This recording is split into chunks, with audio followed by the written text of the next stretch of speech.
Shall I begin? Hold on, I'm trying to make sure that we're there. Okay. Yeah. And okay, all righty, we are live. We've got Chuck, Alan, and Rodney that are filmmakers. They're getting ready to introduce themselves. Thank you for joining us. Oh, by the way, I am Tone Brown, excited to be doing a chat talk with filmmakers that are making magic in the business. All right, Chuck, take it away. All right. Well, my name is C. Nathaniel Brown. Most people call me Chuck. I am founder and CEO of Expected End Entertainment. We are a full-service media and entertainment company. I write, direct, produce, occasionally act, do a little bit of other things as well. And I'm excited to be here, joined by Tone and these two brothers, Alan and Rodney. And I'm looking forward to all the information that we share today, and hopefully it will help some of you. Hey, how y'all doing? My name is Alan Brooks. I'm a writer, producer, director in Atlanta, Georgia. I am the owner of AMB Productions, where we do short films, feature films, commercials, music videos, kind of all in-house. I am a proud graduate of the Savannah College of Art and Design, where I received my film degree from that prestigious institution. And I'm most known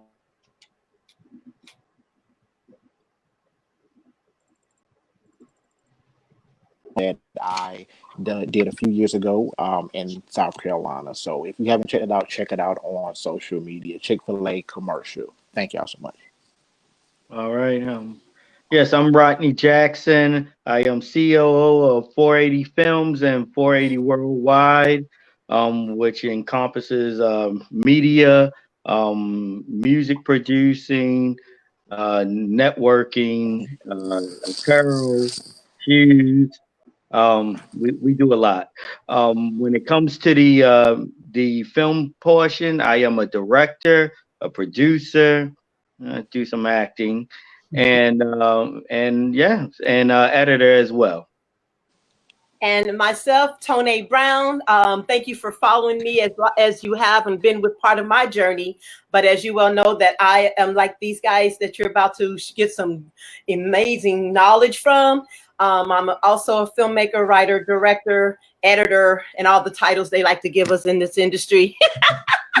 And we're just basically going to share some information. There'll be no music because I own no music. We're basically going to just chat talk a little bit. This is not an interview. We're just going to cover different things about the industry, because I get a lot of inbox messages. I get a lot of posts on my pictures or posts that I do on how to get started, what can I do, and also we will touch on some things with actors, because actors always inboxing me as well. Excuse me, I'm out of breath because I've been like having a real busy morning today, trying to get some editing done. Just running because even though COVID still got on some partial lockdown, things are starting to open up again. It's time to get busy again. So I want to start off with each one of you with some questions. Just tell them, first thing, what I want to know about you is, what do you consider one of your greatest accomplishments since you started doing the film industry in the areas in which you've worked? And if you want to touch them all, that'd be great. And we'll start up top. Chuck. Wow. I think my greatest achievement or accomplishment so far has just been the ability to work with so many people, introducing people to this industry and allowing them to get started and to live their dreams. Because a big part of what I do and a big part of my mission and my calling in life is to be able to create opportunities for other people to live their dreams. And so by me being able to do that, I'm also living my dreams. And so I write a lot of projects that are socially conscious, that are, political in nature, but, it's all about trying to make an impact. So I've done projects on domestic violence, sexual assault, police brutality, you name it. I try to do things that will have an impact on the community and will give us a chance to have our voices to be heard. And so by me doing that and bringing other people on to be able to do that as well, to share their stories, to share their talents, that's been my biggest accomplishment. And I know we're just scratching the surface, so there's a lot more to come. Amen. Awesome.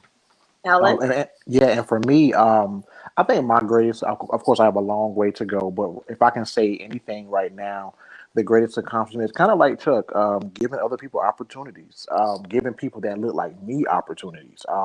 I know one thing for me, when I was in film school, people would always tell me, "Why do you always put African Americans in your film?" And the worst part that hurt me is the fact that it came from my own people, and it's like because of the norm of what people think is the norm.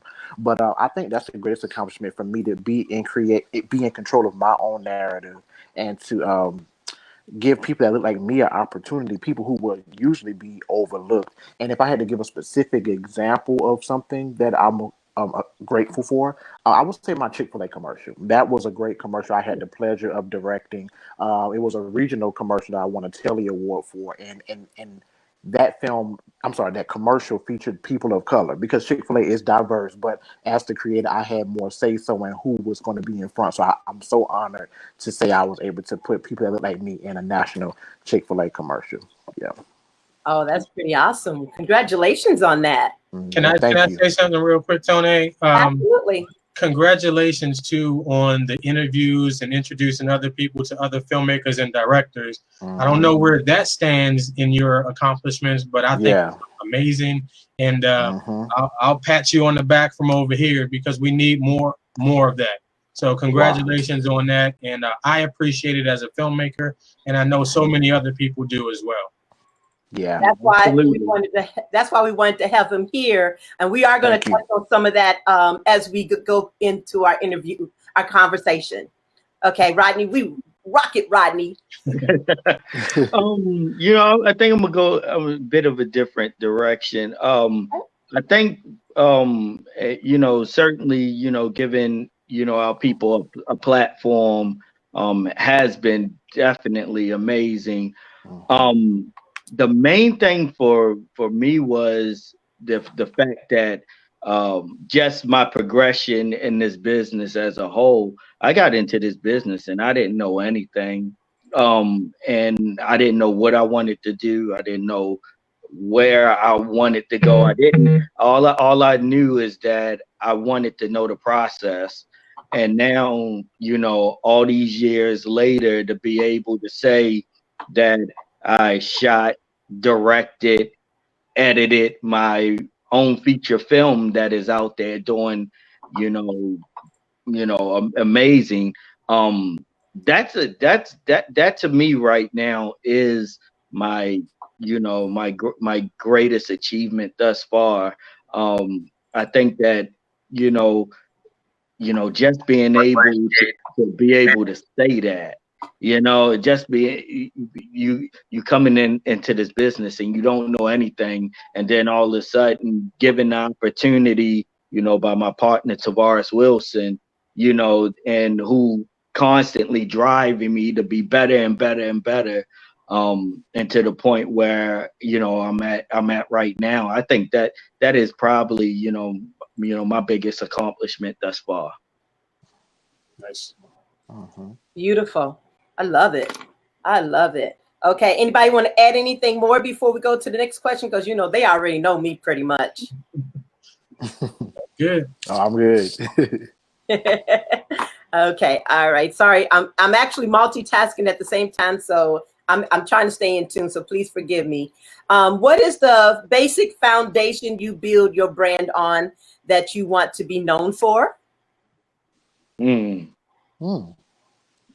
Did I throw a stumper on you? No, not for me. Everything for me is kind of built around that calling, that mission and purpose. And for my company, Expected in Entertainment, we are founded on the scripture Jeremiah 29:11, which says, "I know the thoughts I have for you, declares the Lord.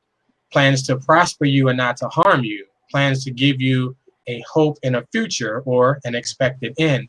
And so for me, it's all about taking people from where they are to where they want to be. And so that's what I try to do with our projects. That's why there are so many that have missions within the projects themselves, is because we're trying to get people to a higher level.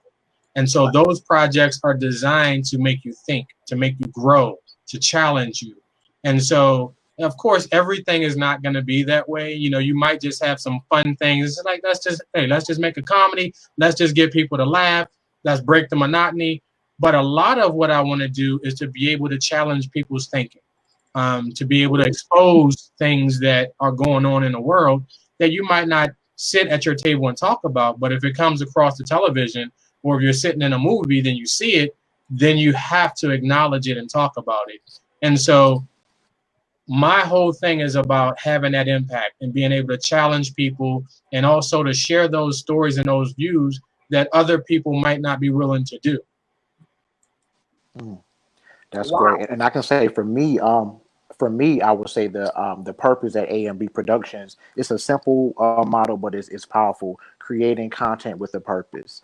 And for AMB Productions, representation matters. So it goes back to what I was saying in the beginning, creating stories that show people of color, everybody, but more so people of color, telling universal stories with people of color, and showing people that we can be doctors, lawyers, preachers, teachers. We don't have to just be yes, there are stories that requires that, slave movies and thugs and stuff. But for me, if I have the say so, I would try to push out the narrative where we're in a great light. So if you look at any of my films, it's a father in the home. If you look at any of my films, if it's in the hood, they're trying to get out of the hood to go to school. So, that's just me personally. So I would say that's the foundation. Creating stories with a purpose, but also understand that representation matters in our community. Wow. Okay. And absolutely, I agree with you, Mr. Brooks, and that's exactly what 480 Films is exactly founded upon. Again, just like he says, we're granted there are reasons why you do stories that are in the hood, or or slave movies and stuff like that. We go away from that kind of stuff because we feel like, quite honestly, that's a well that has been tapped well beyond its means. We want to once again, just like you said, Black people, we can be lawyers, we can be doctors, we can tell the same stories that would have a Caucasian in the lead, have a African American in the lead, or African American woman. We have a movie that's coming out in the fall called Restless, where Ty Anderson. It's a revenge film about a mother whose son gets killed, and she goes after the bad guys for revenge. And not in a very skittish way neither. She's trained, so she's just as deadly as the people that she's going up against. And I think that stories like that, where you could put a Caucasian woman or Caucasian male or into that role, and it still works. You see what I'm saying? So yeah, that's that. Once again, just like what Mr. Brooks say, that's exactly what we do at 480 Films. That's on fire right there. That is on fire right there. Wow, that's a great one. Well, most people know me, so I'm really the basic. Even though I've been doing it a while, I've touched on every possible area that there is in the industry. Touching on I don't do domestic, because there's a lot of domestic stories out there. I don't do the kidnapping stuff, because there's enough stuff out there for that. So I try to do a positive image as well, but I try to keep it on authentic to who we really are as Black people in my stories. I do try to, cast Caucasians in my films as well, but being a Black person, I write Black stories. So my leads will be always Black actors. But even though I've touched on all of them, I did that so that I can learn where my actual story is. Because I've done so many different things in my life that all these stories were in my head. So I just wrote whatever came up. But I'm gearing towards love story because I'm all about love.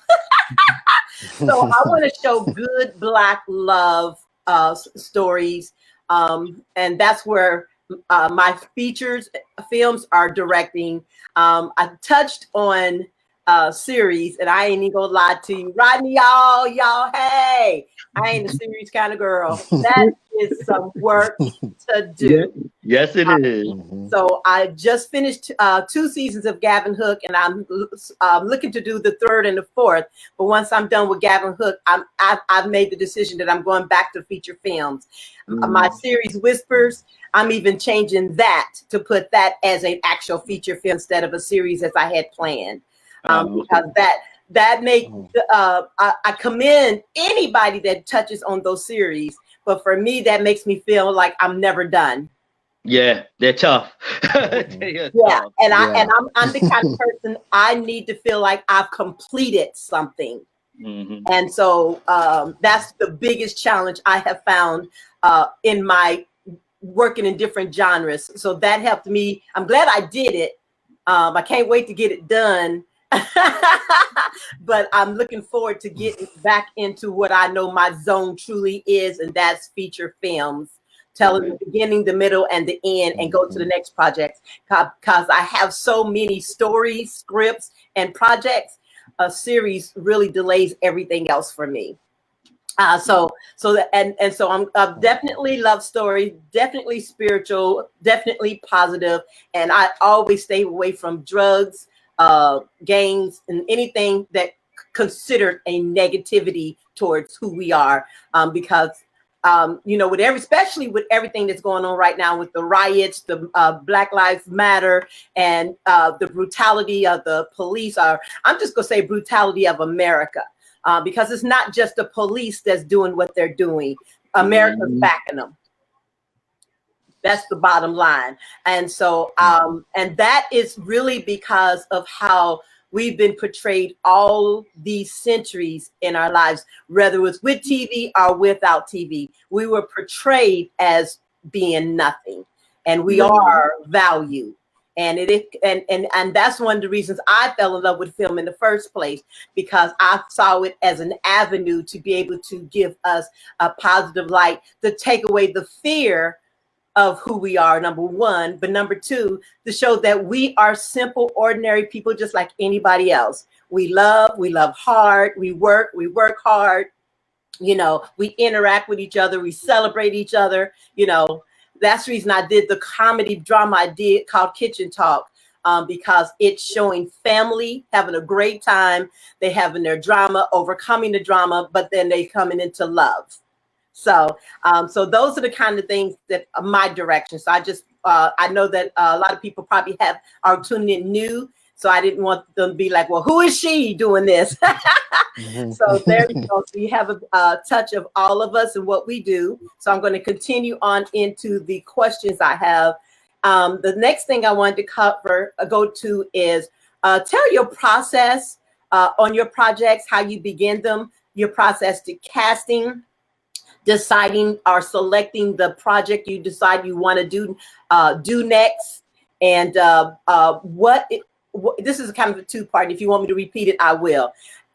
What are the skills, the quality, and the character to the ethics of the help that you bring on to get that project completed and done and chosen? That's like 15 questions. So okay, I know. I told you when I sent that to you, I'm loaded now. Right. Like I said, I'll repeat anything you'd like me to repeat. Okay. You want us to go in the same order? Oh no, let's do Rodney and then work our way around this time. Okay. All right. All right. Let me all right. So the process. Okay. Um, well, the process is that normally two of my partners, Tavares Wilson and Ty Anderson, they come up with the ideas or the script. We have tons of scripts and tons of treatments in backlog. And so, of course, we can't do them all, at least right now.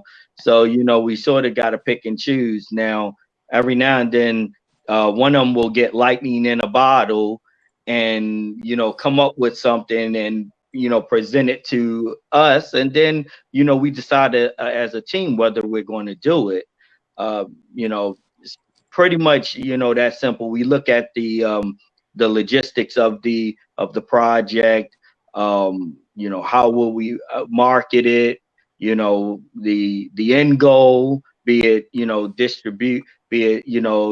distribution through a distributor, or distribute it ourselves. It's a variety of factors that go in to actually choosing a project. And especially now, because before we would anything that we wanted to do, we would just go and do it. We'd just jump and do it, and we'll figure everything else out. But now that we're a bit more seasoned, we definitely have more of a different mentality when it comes to making a project. All in all, it has to be fun. It has to be something that's fun and something that's challenging to us, that's going to make us step up as and I think we've definitely done that each time out. Just step up, more and more in various areas. Like I said, when it comes to Restless, we did a lot of fight choreography, with female actors that we've never done that before. So that was something new for us, and new for the actresses that actually were in the roles. So yeah, but all in all, like I said, it's a variety of factors that go into actually choosing the project. But once we do choose the project, when it comes to who we cast and who we bring on as crew, we look at everybody. If you're out there, whether you're an actor or a grip, we are looking at your how you conduct yourself on social media. We're looking at if you say like, I don't know, maybe promote the project that you're in. The projects that's big. That's big for me. And basically, how you conduct yourself overall. That's all a factor, because when we're doing these projects, we come together as a family. We come together as a family. This is a unit that we're going to be working together for months to create a product that everybody wants to be proud of. Right. So you got to have the right pieces, in place for that. Anybody that's going to disturb the that combination, how can I say, just put ripples in the water, you probably want to stay away from those people, because doing these projects, making movies, making series, they're hard. And they're even harder when you have the wrong people in play.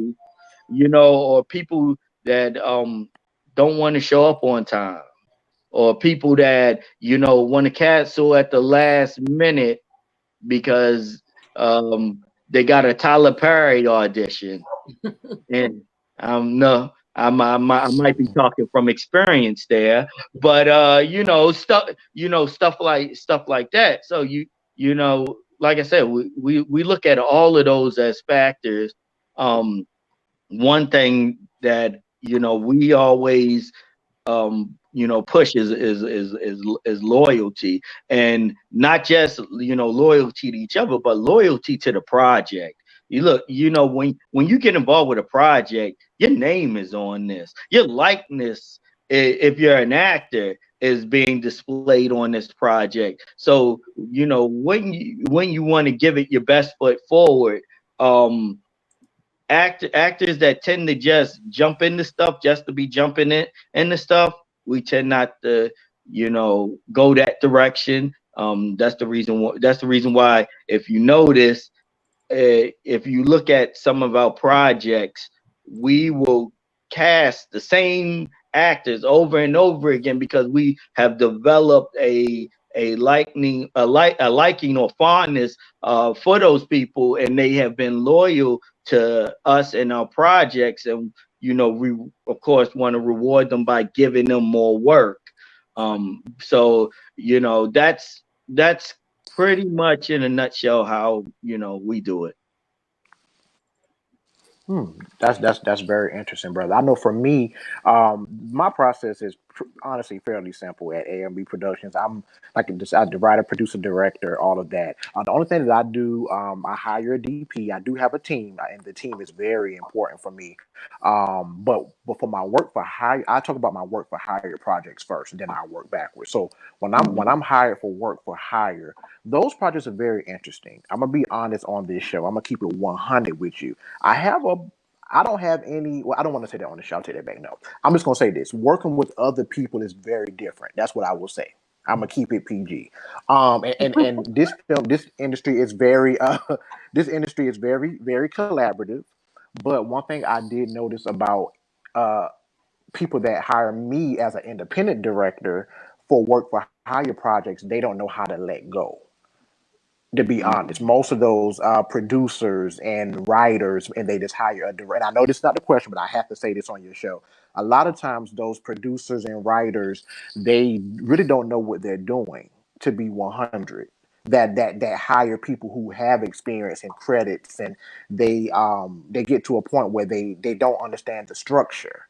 So my experiences with work for hire projects as an independent person is not as um, I would say not as good as other people would say, but for my A and B production, independent, the process is fairly simple. I'm the writer, producer, director. For casting, it's fairly simple for me. I don't really do stuff on Instagram. I have stuff. I use Actors Access, of course. I think all three or four of us use Actors Access. But I like in person auditions. I'm not gonna lie. I'm in Atlanta, so I would do a casting call in Atlanta, and I post my the size and the breakdown, and the top people I pick like that. I cast myself. So that's the benefit of being an independent director. I can do pretty much everything. But the thing about me, I'm okay with letting go. So when I do get to the next level of my career, I trust the casting agent because I understand how it feels as a work for hire director to not fully have the respect and trust Right, right. as I would like to.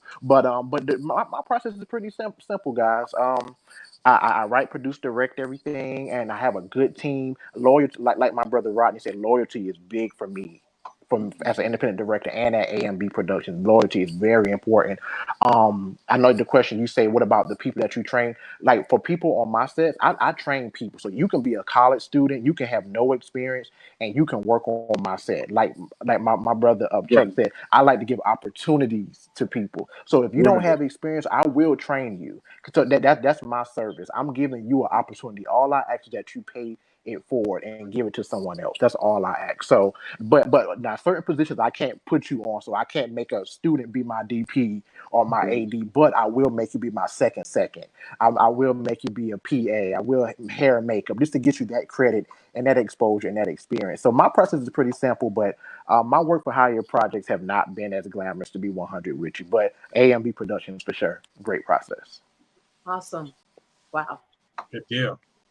Well, for me, a lot of the projects start from me as a writer, whether it's coming up with an idea or already had something, and then an actor or somebody I'm working with will kind of jog my memory about it, and then that project comes to light.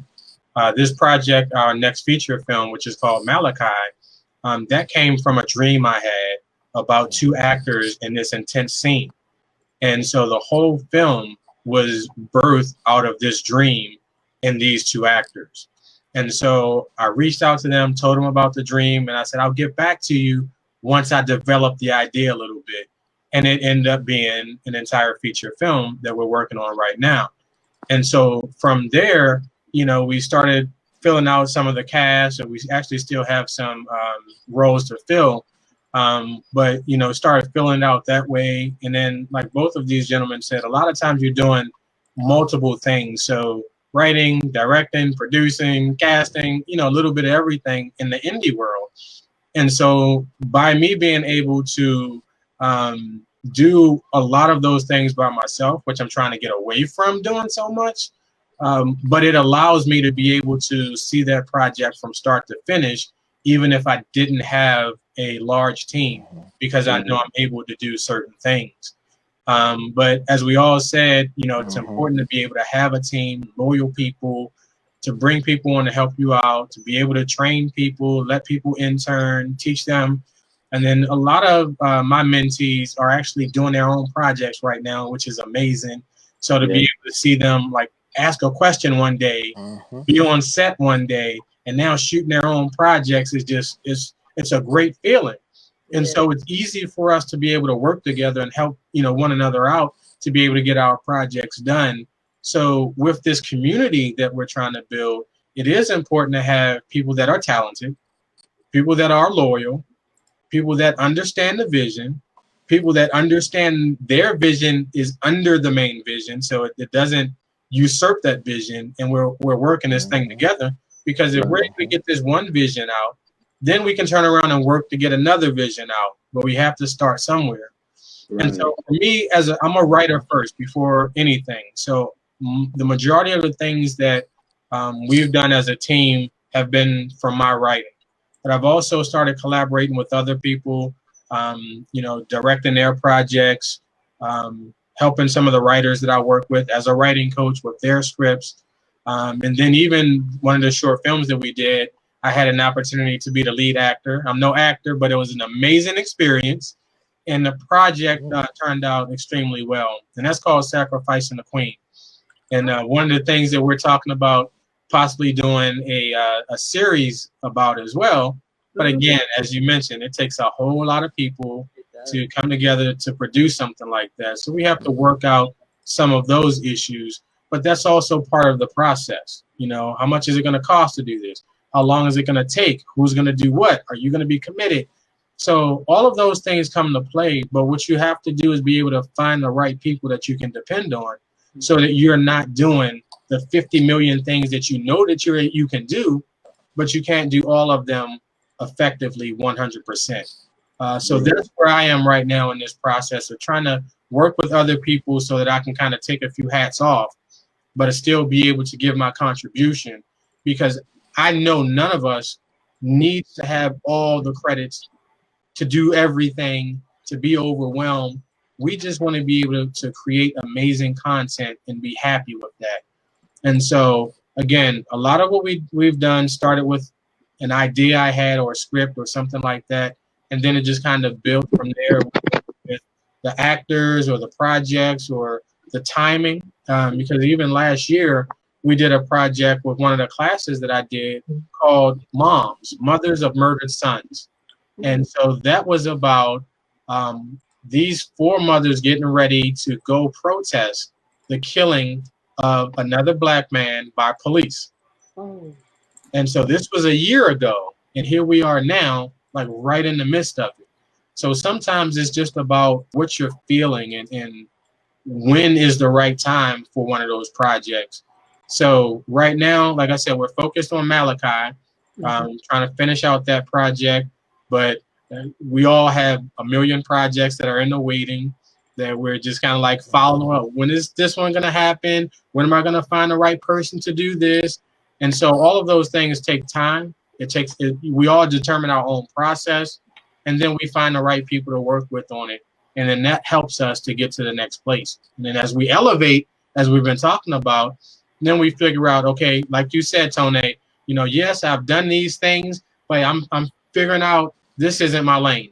I'm going back to this. Right. So we do that in our process because we're learning, we're growing, we're figuring out, yeah, you know what?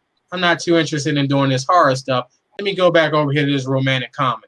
And that's part of the process. Like you figure out what works for you, what works for your team, and then you continue to build. And then before you know it, you're building together and you're building something that's going to last. Yeah. Awesome. All right. Next question comes up here is Rodney, you touched a little bit on it, but we really want to kind of go deep on it. Talk about the value of the social media and what you look for as you do your research for actors to cast for your projects. Give some examples, some specifics, whatever to kind of, because actors are watching this, whether they're on with us now or they watch it later. Share what your experience has been, what's needed, and what can also help them make it better. Okay. Yeah. When it comes to social media, etiquette is everything. Look, I know as actors, sometimes you have bad experiences on projects, bad experiences on set, and there's a certain way to deal with those kind of issues. Granted, you can be, certain issues, like if, there was a race issue or something like that, different story.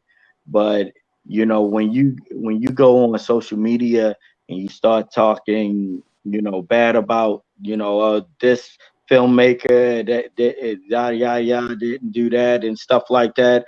Quite honestly, even if you're in the right, that's a red flag. You know what I'm saying? Because the thing is that most of the time, when I'm reading these issues, a lot of times it's a communication issue, between the two, or something that could have been sorted out, offline without all that drama. Again, these projects are so hard to do, and they take a lot of time to do, a lot of energy, a lot of resources, then to also have to navigate drama, Right. Unnecessary drama. Yeah, to be honest, we me and my team, we kind of take a look at that and just be like, talented person, but I don't think that it's going to be worth the potential issue. Not saying that, so that's how they're like all the time. But again, we're not Warner Brothers, we're not Paramount, we don't have, a whole bunch of people that can deal with personalities, between us. Like, I ain't got, 5 or 6 PAs that can, that can, address their stuff. You know what I'm saying? Anything that it comes to drama, it basically comes directly to my doorstep. And I'm sorry, like I can't be worried about that when I got to, you know, do shot list and make sure we have all the props and you know, in locations and everything else. And oh, we got to make sure, like, I got enough stuff to deal with, just making sure that the post production is getting handled. Because normally while we're shooting, if I'm not editing the project, we're sending the footage directly to the editor, you know, as we shoot. So all the while, you know, okay, directing, produce, you know, I got, you know, my producers and stuff like that. We're all working, and I'm still having to oversee post production at the same time. So again, don't want to have to deal with anybody's drama, you know, when it comes to it. Not to say that if you have legit issues, you can't voice them, but it seems like that a lot of what I see online, like I said, is very unnecessary. You know, if you don't like, you know, or you know, even worse, when the project is done and then, you know, they go online to, you know, to voice, you know, disparaging remarks about, you know, the project, versus as far as, well, you know, maybe scenes got cut out that they wanted in or something. But like, it's like, at the end of the day, again, this project has your, you know, you're involved. It has your name on it. It has your name on it as well as mine. So, you know, we should all be treating out these projects like they're our babies, because we all had a part in birthing it, you know, and creating it. So yeah, I feel, you know, definitely etiquette is a big thing for me. Um you know, if you're the type of person that likes to put all, you know, to put business out there on a open forum, hey, more power to you. That's all well and good. That's not that's not how we do business, though. Um, we like to, you know, keep business, you know, and like I said, any of actors, period, that want to ask me something, and I'm speaking on this because this literally just happened like maybe a day or two ago. So any actors, if you want to speak to me about something concerning film on a business level, I do not discuss stuff like that in the comments of Facebook comments. I Right? mean, you know, that's what inbox is for. Please inbox me. We can talk. We can talk. You know, I have a bunch of budding filmmakers that, you know, they ask me stuff in my inbox all the time, and I love giving them advice and answers to their questions in the inbox. I don't mind that. I don't mind that at all. But you know, like I said, discussing businesses in the public forum is just not my style. Anybody that, you know, does that, it tends to give us pause. Yeah. However, very much when it comes to acting, if look, like I said, I was given a chance. I came into this business knowing nothing. I came into this business and I had very little acting experience, you know, to my resume up until that time. And I was given an opportunity from the jump, and that's because, you know, and so we also like to give opportunities from the jump, to people who all they need to do is show that they're hardworking and that they're responsible. You know, we will give you an opportunity. We'll give you an opportunity to, you know, get your credits on, what, you know, get your experience on, whatever. You know, and you know, a lot of people that we worked with, some are doing very well in the business right now, will tell you that, for, you know, And so it's just once again, you know, it's really not about what you know, but it's how you conduct yourself. You know, your your your personality some people can't be directed. Hmm. Some talented actors cannot take direction for nothing. They like, look, this is how I rehearsed it at home, and this is the only way that Mm-hmm. and that can be an obstacle. Yeah, they Again, get stuck in their head. be yeah, learn to take direction. That's a big that will ensure you getting more work and because yeah, if you can't take direction, then it's kind of like, all right.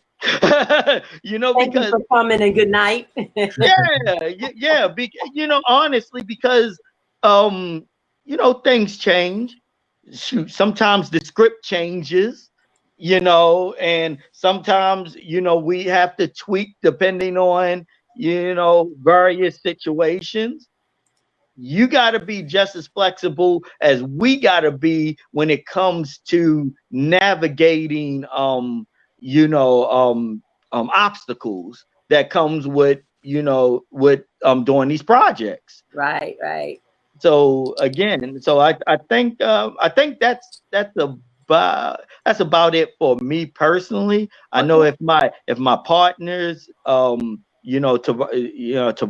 and Ty, they generally do a lot of the casting Mhm. for us. So they will probably echo this, but also be able to give you much more detail into their process. But though that's at least what I look for. Okay. That's some good stuff. That's some good stuff. I know for me, social media is very important. For act, I know we're talking about actors, so that's very important for actors. I'm a firm believer that social media is your business card, your first business card before I ever meet you. I've always learned that. So I would tell any actor out there, if you're going to post on social media and you're an actor, I should see some behind the scenes stuff. I should see your headshot on your social media. I should have a link to your demo reel or something on your social media. That's very important as an actor. Us as directors have to be on point too, but actors, y'all are the face. So that's very important to do that. I'm gonna be honest, and I'll be the first to say this. I have casted people through social media. I went Oh on yeah. some certain people pages, and I liked how they look. And now there's a pro and a con to that. So the Yeah. pro to that, Mhm. you have a great look, but can you handle this industry? Can you Right. handle being on set 12, 13, 14, 20 hours? Can you handle that? It's not just the glitz and the glamour. So that's the disadvantage, and I've been through that before, and I learned from that. But some people I have gave a shot to, they really didn't have that much experience, but they had a great look and a great work ethic. So it is possible, actors, to get hired from social media. Yeah. I was a PA at Tyler Perry Studios when I first moved to Atlanta, and I worked on his movie called Boo 2, Medea Oh, Halloween, and all of the actors, most of them, they were YouTube stars from social media, and they were amazing actors. But he vetted them out good. He made sure they were not only popular, but they were hard working. They were dedicated. They wanted. So actors, you can make it through social media, but you have to be very strategic. Another thing I would say about social media, when you hit up a director, actors, don't just say, "Yo, put me in a movie." Don't DM me and say that. Like that. That's so oh Right. yeah. rude. Thank you, It's Jesus. Yeah. disrespectful. Put me in a movie. No, say hello. How you doing? My name is Jessica, such and such. I'm an actor in Atlanta. Here's my demo. Now that's the way to approach someone, Yep. and that you don't want to come up because I don't know what you mean. Just I want to put you in a movie. Like, what are you like? Hello, how are you doing? I'm doing okay as well. So be respectful, actors, and trust me, people may like how you look, actors, but if you come at them wrong, they will not put you in a movie, no Yep. matter how pretty, how fine, how talented. So like my brother Rod, don't do it in the comments. Now you can say check your DM in the comments, but Yeah, make the all business day. happen in the in the DM. Because trust me, I don't want to put my number on the comment. I won't do that. Yeah. And no director would. So that's Exactly. very important, actors. So yeah, that's all I can say. And actors, make sure on your social media have. I don't care if you're a first time actor, put in the heading actor. That catches my attention. Like, okay, you know what because I give people opportunity. I get it. Everybody don't have a demo reel yet. But if I see you make the effort, you take the initial effort to put actor, you put a headshot on there that I don't care if it's a selfie that looks kind of professional. I can tell that you are trying. So Yeah. actors, just take advantage of social media because you can get booked through it. That's all I Yeah. would say. Absolutely. Good stuff. Good stuff for Good. both of you. One of the things that I Hmm. often say about social media, it's one of the ways of rejecting more people than you find. So just like now, a lot of people are losing their jobs over things they're posting about the riots and protests and racial relations and everything else. It's the same thing when it comes to directors on social media, and we'll see an actor acting a certain way that Mhm. doesn't fit what you're trying to do, as a production, as a team, or anything like that. And I tell people all the time, because I get that as well, Alan, where people say, yeah, put me in a movie. Or if I cast somebody, oh, why you didn't cast me? Every role Oh, is yeah. not for everybody. Hmm. And it's not Right. a personal Hmm. thing. This is the business of it. And so I do Hmm. look at the person. I look at what they do and how they interact with people, and not necessarily about the numbers. I know some people do. They will cast somebody just because they have a million followers, but they might not be good or whatever. They just want those views. Um, Hmm. that's not me. I'm about the Hmm. project itself and telling that story. If you're able to help me tell this story, then I'm going to look at you a little bit more. Uh, Right. I have to see what you're able to do, and then what type of person you're going to Hmm. be. Because if I have the mindset that I want to tell this story in a powerful way, that I want to help the team that's there, whether it's an intern or somebody that's just getting started, or another actor that we might be giving a shot to. If you're a cancer and you come in and you ruin all of that, it's no good for anybody. And social media is, again, one of those ways of like, you know what? I don't think this person would be a good fit for what we're trying to do. Right. But it's also a great way because, again, if we're telling a story, social media is another platform for us to tell the story. So even if it's promoting, if it's the casting process, if it's vetting people, like whatever it is, you can use social media to your benefit. That's The thing right. that we have to be careful Hmm. with is not allowing social media to change the vision that we're trying to set. And that includes with people, with promoting, with marketing, any of those things. We have to be consistent, and that comes with the team. I have identified people from social media that I say, you know what, I want to see if this person can handle this role, or I want to eventually work with this person. And I've had people that have never done anything that I found on social media, and they might have been connected with somebody else. Like, okay, if Mm-hmm. he knows him, then I know he's a good dude. Right. Maybe we Yep. can see what he can do. Let's give him the small Hmm. role and then build that loyalty, and then maybe do something, something else. Yep. So you have the ability as an actor to get yourself seen, not by craziness, but by your talent, by your personality coming forward through your social media. Don't put something that's going to disqualify you off the bat, because again, there are a gazillion people that's waiting for an opportunity.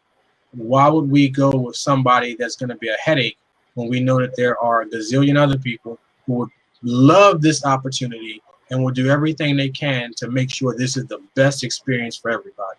And so that's what we want to see as producers, as casting directors, as directors. We want to be able to find those types of people.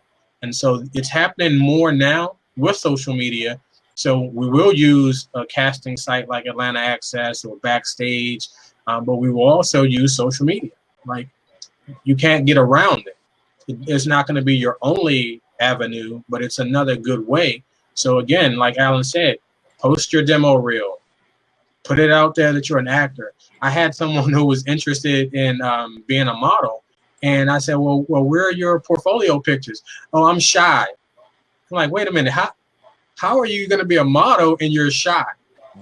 So how can you be an actor if you're not acting? If we don't see what you're capable of doing, unless again you are, doing it through some site or you're submitting auditions, but at least allow yourself to be seen by people who are just scrolling through. You just never know what's going to happen. That's some good stuff everybody's been sharing. Wow, y'all touched it broadly for me, and I really appreciate that. Only thing I want to just add into that is for actors, if you're really serious about this, make your social media work on a positive for you that will make an independent filmmaker, even a big mainstream Hollywood filmmaker, because they're looking for you too. They're looking for new faces, new actors, new talent, but you're not going to be discovered if you don't put the right stuff out there. You could get discovered. I don't want to say you won't, but you have a greater chance of being discovered to you be working in somebody's project if you come with the right ethics, the right attitude, and the right format of showing what can you actually really bring to the table as an asset and not be a liability. And that's a big thought on my brain is when I look at actors, crew, anybody that's going to work anywhere close in the vicinity of what project I'm doing, are you going to be an asset or are you going to be a liability? And if I see and I'm looking for your liability before I'm looking for your asset. And I'm going to tell you that now. And the reason why is I'm looking for the process elimination. And if you so hung up on yourself and you're not willing to follow protocol, because I put my protocol out when I'm auditioning, but if you want to just do it your way, I'm just not going to cast you. I'm just not, because that means you don't pay attention to details. You don't pay attention to details. You're not going to pay attention to me. Right. And you're going to make me work doubly hard, or you're going to bring forth chaos. Or you're going to mix and mingle with my good actors and make them either bad, disrespectful, or miss their opportunity because now they caught up with you. So those things I pay attention to. And I give a good example, and this is in relation to both independent as well as SAG, but especially with SAG, because SAG actors have a different mentality where they think they're more entitled, and being more entitled, you think you got more power, and you try to abuse that power when things don't happen the way you want or in the way you want it. And then now, not only you're mad for whatever your reason is because it didn't go the way you thought it should, or we didn't bend over backwards to communicate the way you thought we should. Now you want to sabotage. Right. And you're sabotaging not only the filmmaker, but you're also sabotaging other actors. 2 examples. One actor, SAG, come do the project, but things didn't work out the way they wanted. So they went and had a conversation with other filmmakers, other actors, tell all their negativity of their side of it. And now those actors are losing their opportunity to continue on the project because now they caught up with supporting you instead of supporting themselves or the project. And then number 2, you're so emotional, you're not thinking straight, and now you're coming after me because I'm the head of the game, so now you want to just attack me to make me look like I don't know what I'm doing, and you want to make other actors feel like, oh, she's not somebody to work with. Well, I'm not going to worry about what you're thinking and feeling on that, because all you really did was say Toné is not just going to work with you anymore. And those actors that decided to jump the wagon with you, she's just not going to work with you anymore. Yeah, you do have the right to choose not to work with me. But keep in mind, I have the right to choose that too, to know that if you are a fit or not a fit for me. And you might be a fit at the beginning, but you might end up not being a fit at the end, that you just won't get a call back. And the most important thing is follow protocol, pay attention to details, follow instructions, and do what is asked. Don't do it your way. And then the other thing is create, if you don't want to put the right stuff on your social and you want your social to be whatever you want it to be, at least create a fan page for yourself. So that way, you have a link to your fan page that shows you as a performer. Yeah. Whatever it is you're doing, you know, your reels. If you don't have a reel, do your monologue. Post your credentials. You got IMDb. You know, at least if you don't want a fan page, at least use that link to the IMDb so that the filmmaker that's looking for the talent can at least go there to see the work that you've done, to see the quality of who you are, you know, so that we can have a better research for you. You know, because if you're just leaning on just what you post on your Facebook and all that is negativity, or there's no pictures, no sign of you really being an actor, we're gonna have no choice but to, you know, bypass you. And I really agree with what these guys said on, you know, the contacting us, you know, some respect. I'm gonna just say this: I am a woman, but I'm a businesswoman doing the same thing these guys are doing. I do not need you calling me baby, babe, honey, sweetheart, sugar, none of those titles. You need to be respecting, because that is my leadership in developing this project. And you don't need to be coming at me thinking that that's going to get you in. Because one thing I do not like is flirtation, period. Because that ain't the business side of it for you to be doing with me. You just need to come straight. Let me see your talent. Let me see your performance. Let me see your work ethics. Let's make some magic and make a good project. All this flirty stuff, are you thinking, oh, she's cute, I can charm her and humor her into giving me more opportunities or giving me whatever I want to do? I promise you it's not going to happen, because I'm going to flush you really fast and go to the next person. I apologize, but I'm really quick to saying next. That's important, and I think that's the standard that we have to create across the board, because for so long that's what it's been in the industry. That's how it happened, and so people figured, like, if they got in this way, that's how I can get in. Like, no, once they go from my set to Rodney's set to Alan's set to your set, now they're gonna start. Okay, this is not how it was. This is a new standard. We have to live up to that. So I think the more we do it, the more we have the right attitude, mentality, the bigger it will be. And the thing with us here in Atlanta in particular, there's so many of us doing it. And so you have so many different perspectives, you have so many different viewpoints, which is both good and bad. Right. People will go to one set and think this is how all sets go. And that's not the case. You know, so if they start seeing more with quality and following the protocols and the respect, all of those things, then it will become the standard. Right now, we don't have that. But one thing I wanted to add, and then I'll let you go to your next question. Okay, no worries. The one thing I wanted to add about, you know, the social media part of it, and the actors, as far as working with multiple people and talking to different people, you have to remain humble, because, and it's not just SAG, this is what brought that up to me. Someone might have had a role on ATL Homicide, and now they think they are Viola Davis, Denzel Washington, and that's not the case. So remain humble no matter where you are. I don't care if you're just getting started, if you've been in for 30 years, remain humble. One of the things that I do a lot is I do virtual table reads. So if I'm trying out a script, I'll get, you know, say, hey, I'm doing this reading, who's available? Most of the actors that's been on ATL Homicide or one of those, you know, some of those crime reenactment shows, most of them feel like they've arrived and they won't do that. But they don't know that that's even part of the casting process. Like, you're auditioning. And I've been able to cast some amazing people who just did a reading for me. And I'm like, wow, you know, you did something for this character that I didn't hear when I was writing it.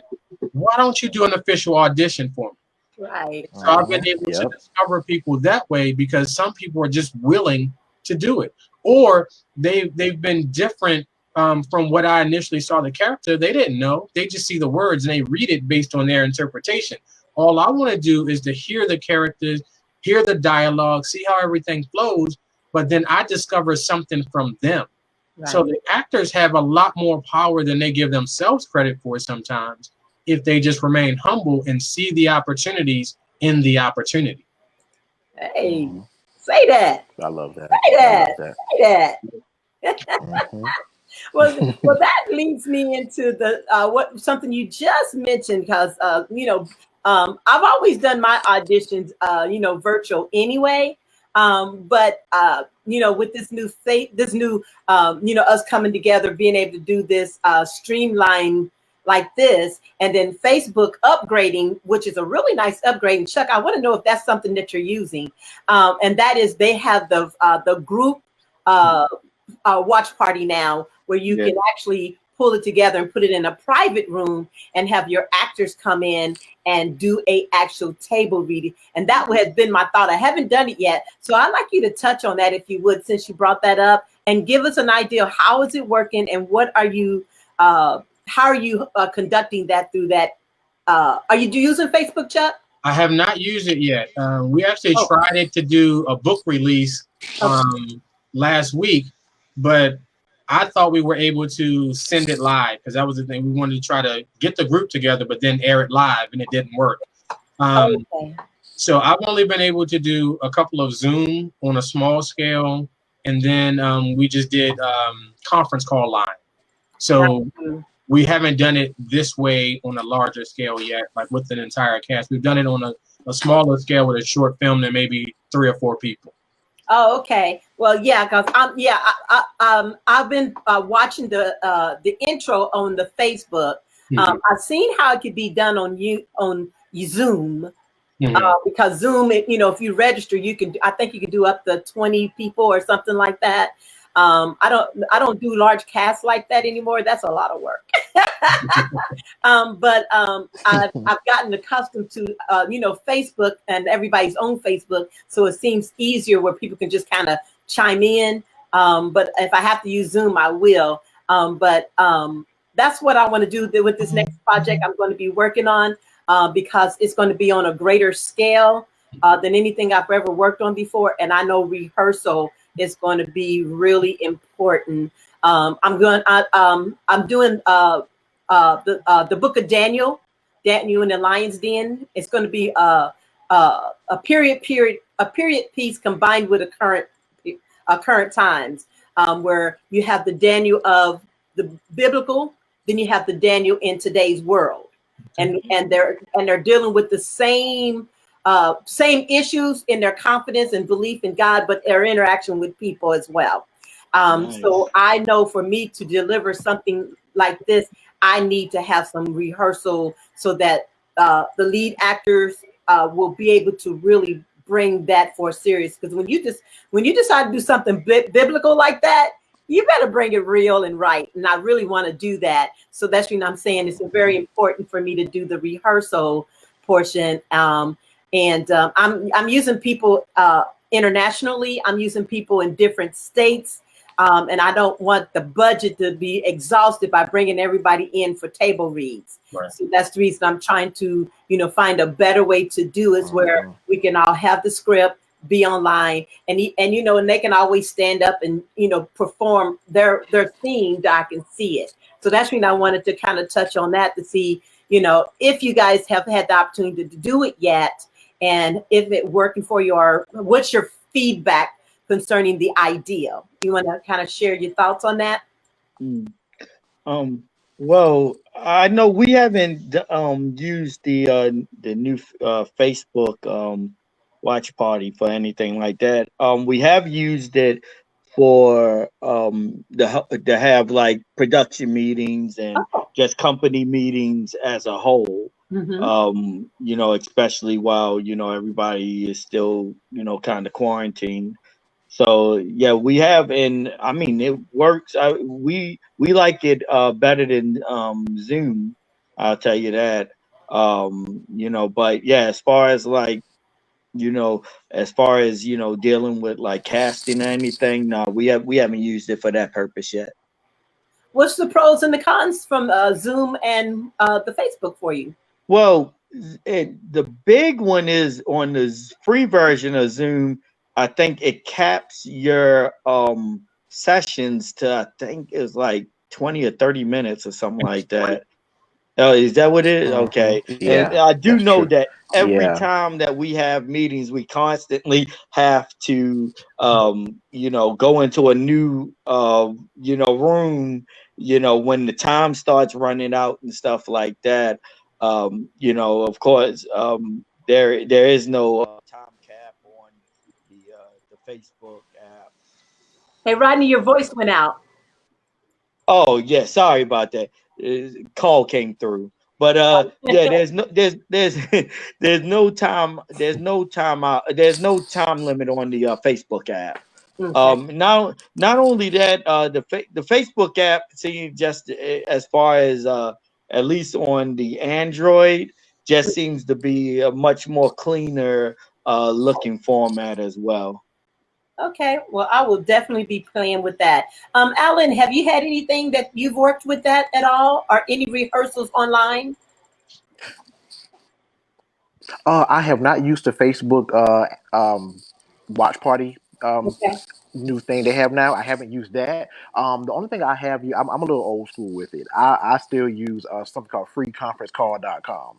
Yeah, I know Oh, people really? don't even know it. Yep. Yeah, yeah, Okay. I haven't even used. Now I am doing Zoom, when I do my producer conferences and stuff, but I haven't used the Facebook. But Free Conference Call has been my friend. I'm gonna be honest with you. But but the only thing that I have done with Facebook was when I directed Joshua Rogers' video from BET Sunday's Best. He actually had a premiere watch party on Facebook watch party. So he actually showed the video there. So that's the closest thing that I've done with Facebook Watch. Yeah, Okay. Wow. yeah. Chuck, anything you want to add on to it from your experience? No, I'm actually looking to use the Facebook one a little bit more, but I've pretty much used the Zoom and free conference call as well. Okay. I'm gonna Hmm. do this question, and then I want to kind of go back to this because Alan said something that I want to kind of expand on that I had intention for him in the first place. But I want to get this question out so we get kind of past the actors' communication. And then the question is tell about the feeling that you get or that you got when you first experienced seeing the actor perform your character. Mm.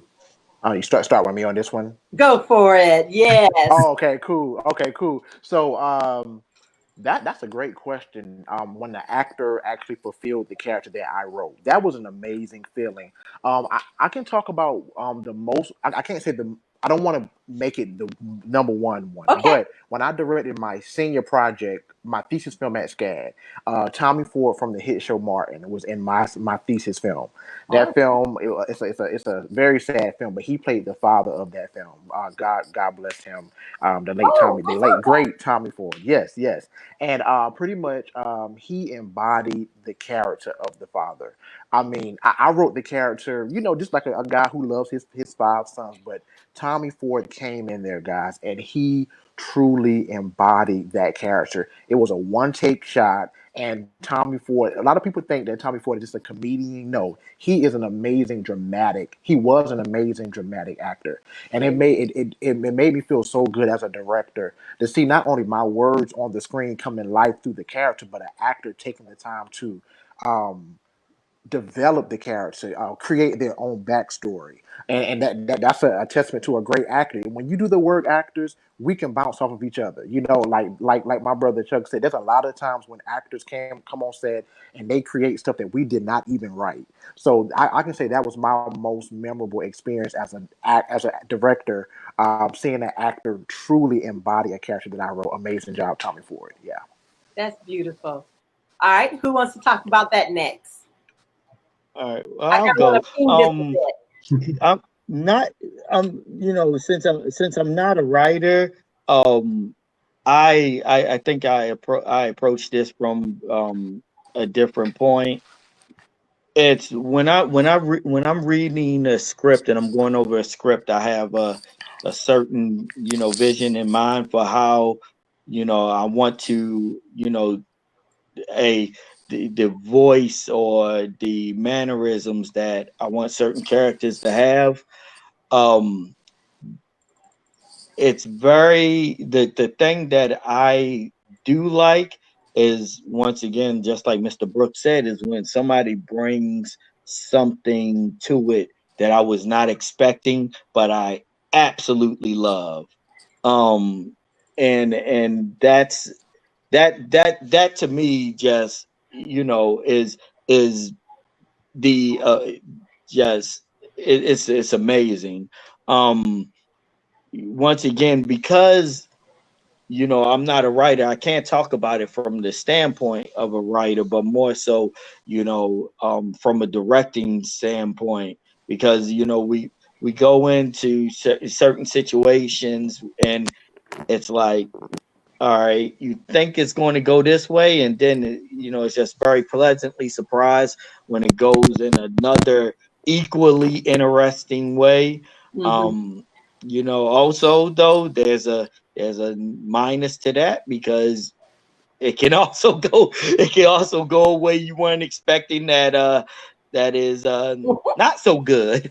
Mm-hmm. And then you gotta, once again, that's where being able to take direction is important, because sometimes you gotta get them back on the track. But no, the best thing is definitely, you know being very surprised about what nuances that or just something of their own personality that they injected into a character that was not in the script.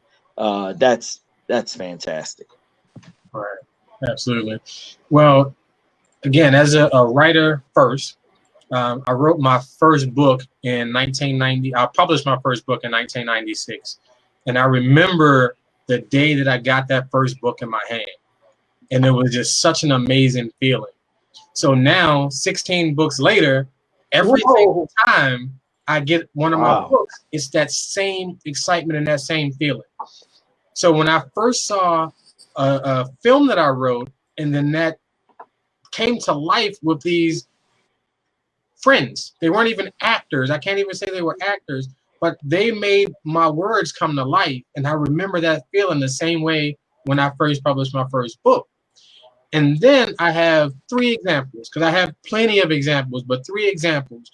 On my first feature film, which is Kainu Legacy, which was about campus sexual assault, one of the actors, her name is Ashlane Reagan.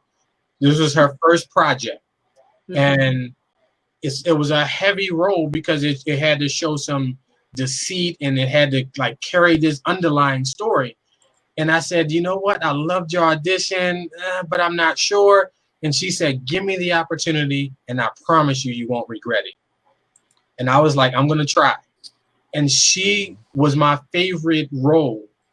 She brought that character to life, and she carried it so well, like even beyond my imagination. So I took a chance on her, and then she delivered. And so that's one of them. And I'll just give you two. I'll cut the third one out. The second one, the actor name is Carl Childers. And this film was called The Interview. And he plays this homeless guy who witnessed a murder. And it's available out there too, so you're able to check that out. Okay. But once he got the script and he started looking at the script, and he was like, I can see some different things. So what are you thinking about this? And I was like, show me what you see first.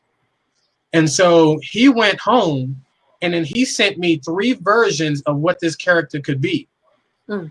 He said, what did you think about this? And so once he actually did the role, like once we actually shot it, I was like, man, this is amazing. Like, you did a phenomenal job of bringing life to my words. And so there are so many of those examples, and I get excited every time, because it starts up here and it's just an idea or a dream or a thought, but it's those actors that really make them live. And so every time I see somebody that go above and beyond, and they make this character their own, so it's not my character anymore once I cast that actor. Exactly. So they make it their own, but again, stand within the parameters of the directing, but they still bring their own energy to it. It helps me to allow them to do what they do. So I'm not over directing. I'm letting them be that character as opposed to making them be what I see. And so that's just an amazing feeling every time that I see my words come to life through these actors, that it makes me want to do more. And it makes me trust more actors to be able to do it. So that's why, going back to what you were saying before about casting, that's why it's so important for us to be able to trust that you're going to carry this baby and nurture this baby, so that at the end of the day, we can take our hands off and say, do what you do. Right. Oh, wow. Well, yeah, and yeah. I am so with all of that. Because for me, the first time was with Valère Siraj. She now lives in California, but she was living in Georgia when I first got started. And she was the first actor I actually filmed. And I actually got her off of social media. She auditioned for me. She came and she did the role, and she played a bipolar mother, where she was just angry all the time and abusive to her daughter, because her daughter got pregnant and she had so many ideals for her. And so we was filming a scene of a breakdown that she had. She had gotten, drinking alcohol, and she was talking to God, and she just had this serious breakdown. And she not only took the words off the script and added her performance talent to it. It got so intense for me seeing her perform that role. I had to run into the bathroom to start crying. Because it just overwhelmed me. It just took me so deeply of like, oh my God, this is really real. I mean, she, because that was like my very first film called Rough Patch Twisted Fate. That was my first time filming. I was, I didn't know what I was really doing. I was learning as I was going, but it was a magnificent training ground for me, for the actors, because I have to be honest, it was actors like her at the very beginning that I worked with that helped me actually set the standard to how I wanted actors to be in working with, because she came early. She brought, even though we had catering, she brought what she needed for her nourishment. She gave no attitude, and if I asked her, give it again over and over, she would do it. She would give me multiple ways of doing it. We created this word with her, when to give me just acting, or when to give actorism, when you do over the above of the role, of giving it that intensity to make it so dramatic that you wanted to touch the viewer. She did all that for me. In that movie, she did all that for me. From beginning all the way to the end of all her scenes, she was always over and above in her performance of working, to the point that even the other actors were willing to, raise their standard. Of course, there was a few that just, did not, but she did.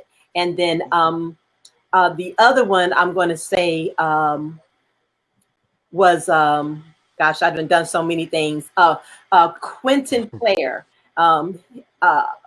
He brought so much to Rough Patch Twisted Fate, and a film that I did, a short film I did with him called First Sight. He was the same like her, 100%. Early, given a 100, boom, boom, boom, just ready to let's do it. They made me intense, working better by their performance. And that was I'm going to tell you, that was an adrenaline rush for me, watching these actors bring forth their talent into my characters. And he was just so phenomenal. He's doing really great things now in the mainstream now. He was in the Quad, Drumline, so his, not saying that it came from what he did with me, but this is the type of actor he is, that he's put forth 100, even in the independent film, that he's taken forth into his mainstream film.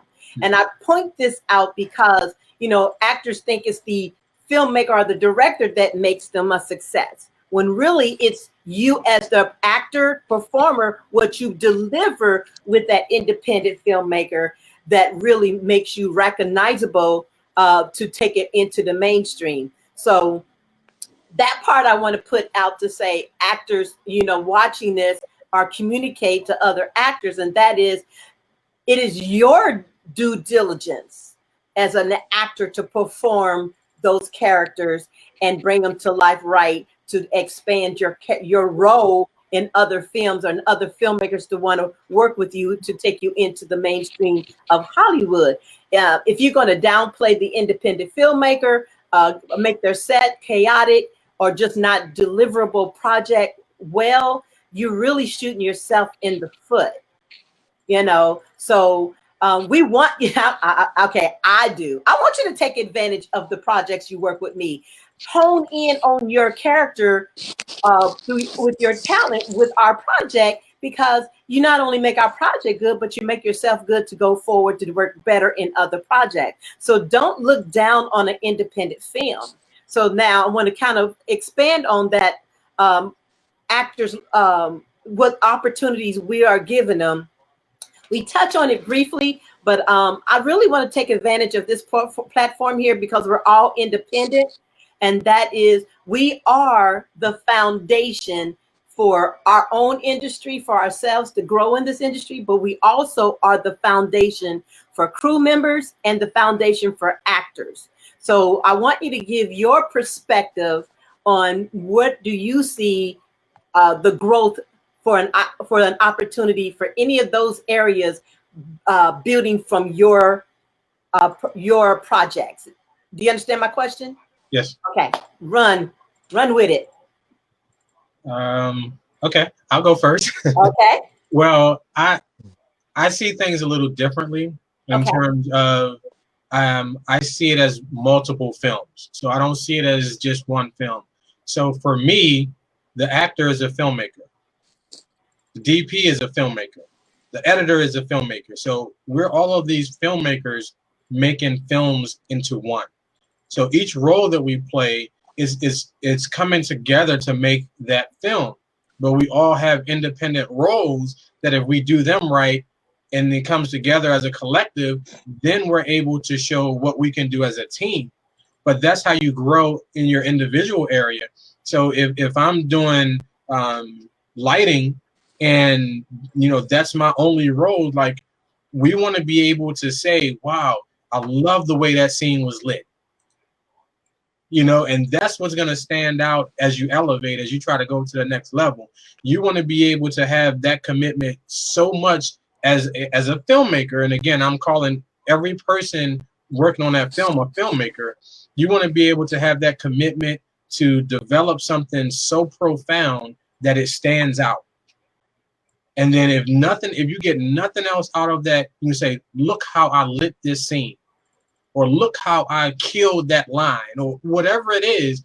You want to be able to do that so that you can use that to go to the next level, that you can do more, you can build off of it. And so if that's done collectively, you're not going to have, oh, that film was horrible, but the one lighting scene was great. Like, no, you're going to have all of these elements of a fantastic film. Doesn't mean it's going to be perfect. Like, you might have some issues here. That scene wasn't lit that well, or this audio wasn't the greatest here, or he could have directed that one better, or she could have, like, you're always going to have some issues. I've never seen a perfect movie. Never. But you want to be able to do your part so well that someone notices and not notice what you're doing for the errors. And that's how you're going to grow and elevate. You get better. So I know my very first film, which helped me to get to this place, was crap. Like, I mean, it was good for what it was, but it helped me because I learned some things. I learned how to direct. I learned how to write better because of the dialogue, and I learned the delivery and timing. So all of those things help you to grow. And so you want to be able to do that, to say, okay, if I'm trying to get to this level, what do I need to do to get there? And so I need to have that commitment, that dedication, believe in myself, show other people that I can do what I say I want to do, and then just work that hard. Because like some people that say, you know what, I want to be a director, but they're not willing to sit under a director, or they're not willing to serve, or they're not willing to study, or they're not willing to learn, or they say, I want to be an Oscar-winning actor, but you're not working this student film that you can be acting in and building that relationship. So it's one thing to say that we're going to do something, but it's another thing to commit to it and work toward it. And then that's how you start elevating to the next level. Like I personally feel, and this is just me, I personally feel I have content, I have ideas, I have stories, I have scripts that should be on TV, in the theaters, on Netflix, on Hulu, all of those. Like I believe that because I know the confidence I have in myself, and I'm also a student of the game. So I study, I learn. I think on the last time we talked, Tone, I talked about one of my distant mentors being Aaron Sorkin, Right. who, you know, the writer of The West Wing and A Few Good Men and so many other great projects. But I study his writing, and I'll write a scene based on a scene that he did. So I'm preparing myself to get to that level to when someone can see me and say, you know what else do you have? Exactly. I saw this project, you got to have more. And so we should all be in that idea of working more, working harder, working better, working smarter, and studying the game, no matter what position we play on that team. And Tone, can you repeat the question? The phone is breaking up really bad on my end. Oh, it is? Okay. Let me go back to the question. Yeah, I'm sorry. No, that's okay. Because I done got all caught up in Chuck. I forgot. Chuck, tell him the question because I don't remember. I got caught up in what you were saying. It was Sorry, I got a little long-winded. It was good stuff. My understanding of the question, and I could be wrong, that's probably Alan, like, what are you talking about? Is how, if you're trying to get to that next and you're working on a project, what do you do and how do you do it to get to that place? That was my understanding of what you asked. I could be totally off. All I can say is what you were saying was so good. Man, hold on, let me see. But I don't know. Somebody help me. That threw me off asking the question again because he was on the road with that. Sorry. I'm so sorry, guys. I'm sorry. Yeah. Well, how about this? I say what I think I heard is really breaking up on my end. Okay. I guess the question was, what makes your film get to the next level? I say that. Yeah, I don't know. It's really going out bad. So I may be wrong, but if the question was what makes your film get to the next level, if that's what I heard, I would just say preparation. Preparation is very important, guys. As an independent filmmaker, and I feel horrible because this is probably not the question, but as an independent filmmaker, be some good knowledge coming out. Copy you. Oh, as an independent filmmaker, it's very important to be prepared. Like Devon Franklin said this, let your preparation meet your opportunity. If you don't remember anything I'm saying, guys, who's listening to this talk show, let your preparation meet your opportunities. There's a lot of times as African Americans, we have so many ideas, not even anybody, but I'm talking about us. We have so many ideas as creatives, but we're not prepared. So when BET finally calls, when Paramount finally calls, when Freeform calls, when Disney calls, we don't have that script ready. And I'm preaching to myself first. Mm-hmm. So it's very important to be prepared. Have that demo reel on point. Have it updated every year. If you're a director out there listening, make sure that demo reel is up there. Yes, I know we get busy, but we should make at least a day to set aside to get our demo reels updated. Let's make sure and you know what, guys? Let's make a commitment to get our LinkedIn accounts updated. I think that's something that we so big on Instagram, Facebook, Twitter, but I'm gonna be real. My LinkedIn is not together, so that means I'm gonna challenge myself on this show to update my LinkedIn account. Another thing I suggest to all filmmakers out there, if you want to get to the next level, get a website. That's the one thing I learned from my alma mater from Claflin University, the greatest HBCU in the land. They taught us how to create a website. And yes, they taught us how to use Wix, but there's so many different ways to create it from scratch or through templates. So create some sort of website, because packaging is everything, guys. And another thing I will say to the filmmaker who wants to get to the next level in their career, don't burn bridges along the way. That's the one thing I can say. Don't burn bridges along the way, because you never know when you're gonna need to get back across that bridge. So it's very important to not do that. And the last thing I'm gonna say before I pass it to my brother Rodney, is this: make sure you understand that independent, for my actors out there and anybody, independent filmmaking is nothing but a test before you get to the big boy league. I'm gonna say that one more time. Independent Yep. filmmaking is nothing but a test to get you to the big boy league. And if you can't handle the independent world, don't go to the big boy, because the big boy's gonna spit you out. The big boys know how to vet you. So I tell all my people on my sets, take advantage from me now, because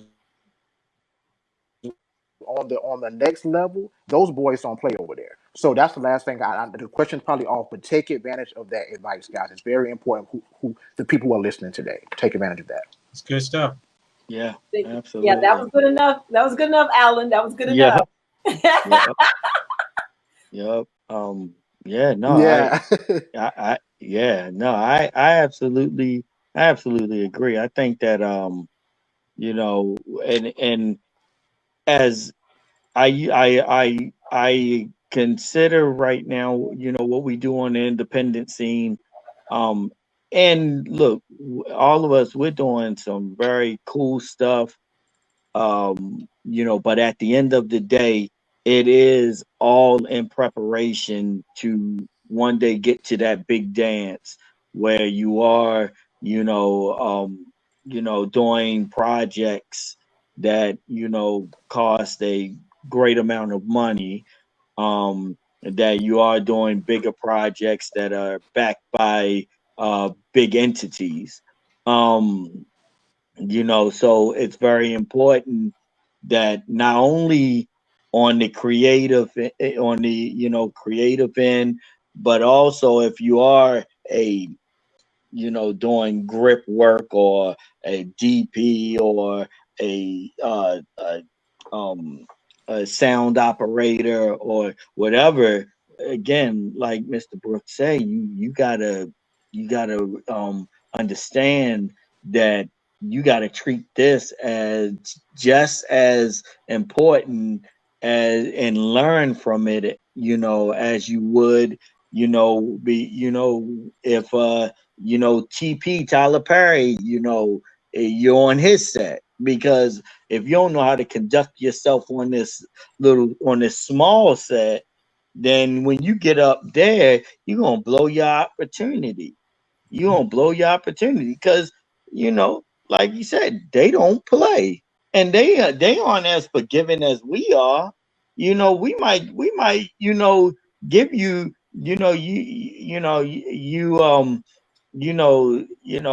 say something out of line to the lead actress.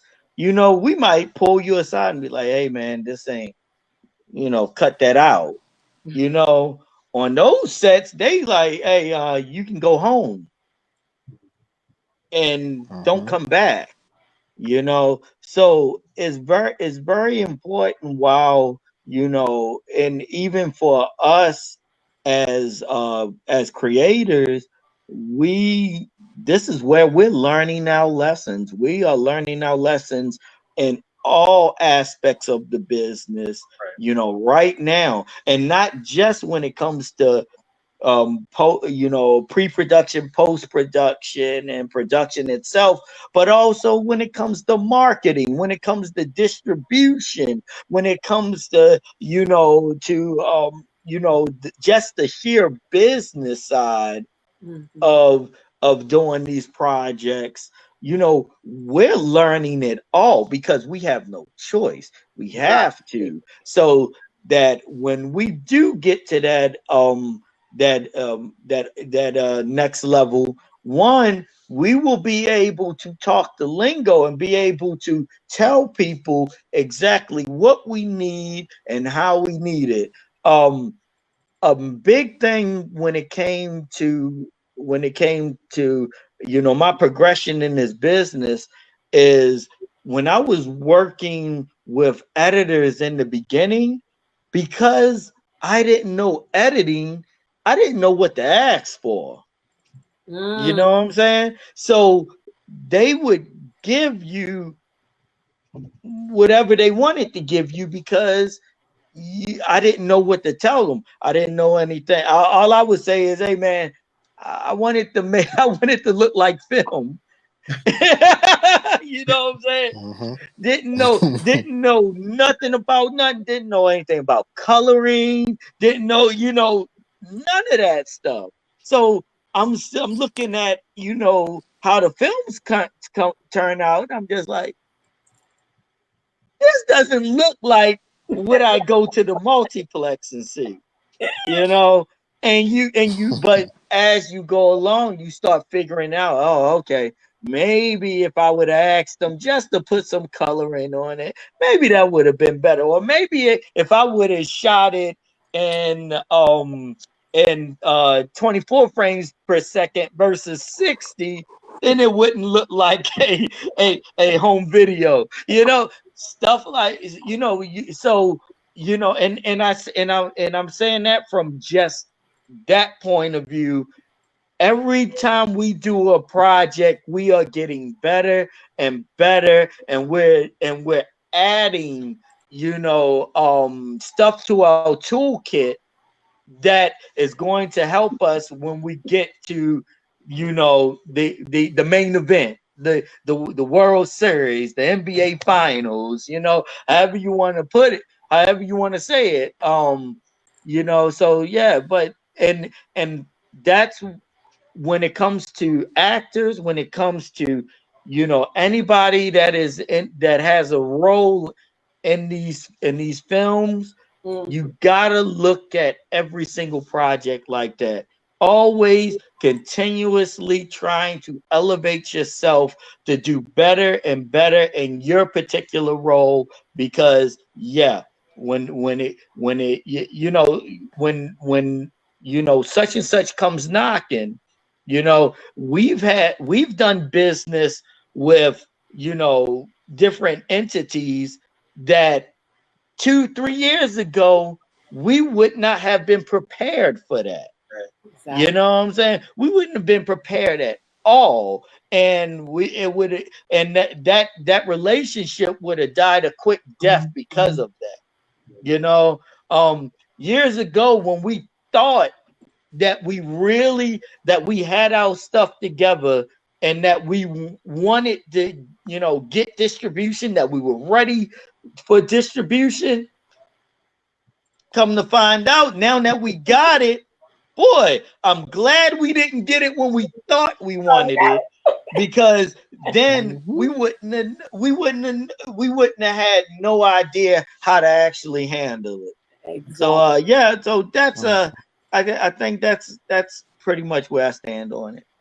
Okay. Well, everybody hit it all good. I just want to throw a little bit in on it because the key thing is actors hone in with your talent with the independent filmmaker.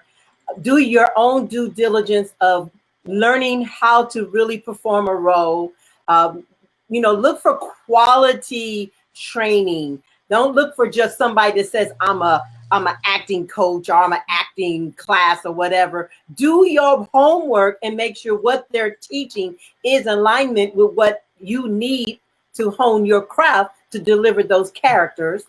Cast, crew members, you got to do your homework too, because when you're coming on set, we're depending on you to operate those lights, to be the gaffer, to be the DP. So you need to really be fine-tuned in your work as well. So that way, if we bring you on, we know you're going to do your job and we ain't got to step in to do it.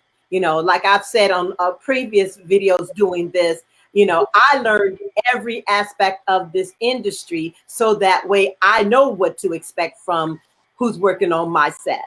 And one of the things that happened for me was when I went to be a PA working with the 12 Wise Men, and they put me on the Bad Boys production for Bad Boys 3, that was crazy for me. I kid you not, that was crazy for me because I was ready because they had already had me working on smaller projects, but I wasn't ready because it was such a big project. It was scary and I was nervous. And then they made me the stunt director assistance on that project. And it had me on my toes in ways I never imagined myself functional to be able to do. So it was a real major learning experience. And, you know, and I know a lot of people want to come at you and be like, you know, I need to be paid if I'm going to be working with you. Yeah, you do need to be paid, but you need to earn that pay. Just because you think you got the title and entitled to be paid, don't mean you earned to be paid. Even if you SAG, sometimes you haven't earned to be paid. You got tagged by being an extra. And you haven't really performed the lead role. And then you got roles you want to get, you want to have that big pay for, and you don't even know how to handle the responsibility of that role. And then next thing you know, we have to recast you and you're upset about it. So if you want to really be in this industry, you got to hone in on what it takes, learn what it takes as not only just being the performing actor, but learn what the business is all about and how it works so that when you come on set, you deliver by the knowledge that's in you, because you can only do the performance by your own level of awareness. And I'm gonna treat you by your level of awareness, because you know, when I worked with the 12 Wise Men, they didn't play around with me. We started with 47 filmmakers that they were teaching and training. It came, by the time we ended, it was only 3 of us. Wow. And yeah, it was only 3 of us. Now it's only 2 because they didn't follow protocol. They didn't pay attention to the details, and they did not do what was asked of them as far as protecting the names of the business people, protecting the industry, because they were so caught up in trying to prove I'm doing something. Right. I'm connected to somebody. You know, I can drop a name because that was the rule. You can't be giving out that information, you know. And then one of the other things they did with me is when I completed a project and bring it to them, and I'm all happy thinking, "Ooh, I did this." Yeah. The only thing they said is go do another one. Right. And I didn't understand it at the very beginning, but I just wanted to do good. But that's how I ended up doing 33 short films, because every time I brought a film, they like, go do another one, go do another one. And but since then, I've learned the purpose of it all was to help me get enough practice in myself on my mistakes. So by the time I get to the level that I'm able to actually be on the set for Bad Boys, I wasn't dumbfounded. Right. And I have such gratitude about it now. Well, I had it then, you know, but then it was like, ooh, all hype and everything. But now in my maturity in the industry, I see an understanding of the perspective from being an independent filmmaker, not knowing much of anything, going to a bigger set. And then honing on what you said on that, I watched lead A-listers get fired off of big sets. You know, if they came in, they didn't know their lines, or they had an attitude. The AD came and just told them, "Hey, thank you for coming. Go home." And they had another actor waiting to take their place. You know, I don't know if you guys remember a film called The Executive Decision, had Steven Seagal in it. Yeah, Steven Seagal. Yeah. Yeah, he started in that film, and he was actually the lead actor in that film. But he had such attitude on that film that they actually killed him like at the beginning of the film. Right. That's why he died at the very when they shut that door connecting the flight, and then and you know, and then the lead just went on to the next person. You know, so just because you're in a big production and you're a lead does not necessarily mean that you're going to stay on it. And that, you know, and I'm learned, you know, I'm pretty tough anyway. And I have a standard to how I just like things done to keep my own sanity. But I also have learned to expand on that working with the 12 Wise Men because of the level of their business aspect. I realized if I don't operate at that level where I'm at now, then I will not have the same respect when I get there. So that's the reason I am more strict now on the quality of actors I decide to work with or people, because I want to make sure as I'm growing, I'm also bringing quality up with me as I, cross that bridge I'm going to cross. Right. So if that actor is not respectful and treat me like, oh, you're just an independent filmmaker now, don't come at me later. Because I'm not going to come back to get you, because you've already shown me your integrity and your ethics as far as what you think about the industry, but also what you think about me. And this industry is not fast; it is slow motion. A lot of people want a quick fix, I'm gonna be a superstar tomorrow. It doesn't work like that. Not on your end, but it even doesn't work like that on our end. It takes time. We have to still prove ourselves. Even when we have a big hit, we still got to prove ourselves.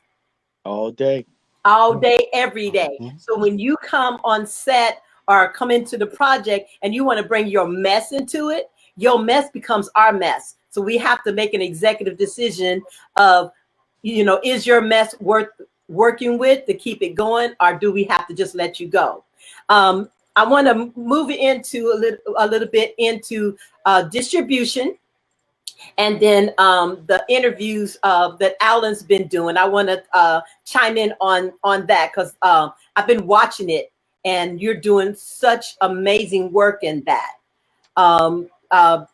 Thank you. I appreciate you. Oh man, the caliber of the interviewees that you're bringing on, and you're questioning, you're bringing it all out. It's helping me grow also.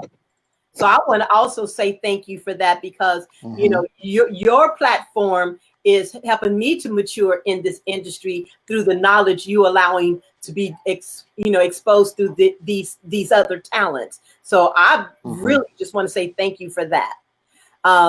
Thank you. No, thank you. So, but we want to start with distribution first, and then we want to go right into the interview process and how you got that going and connecting with those type of talents to educate us. Okay. So, my thing. Okay, great. Copy. Yeah, my thing's popping up. I'm gonna turn that off back there. Hold on. Yeah, turn that off because that's distracting me. Sorry. Okay. So distribution. I'm going to start off with distribution. Distribution is very key.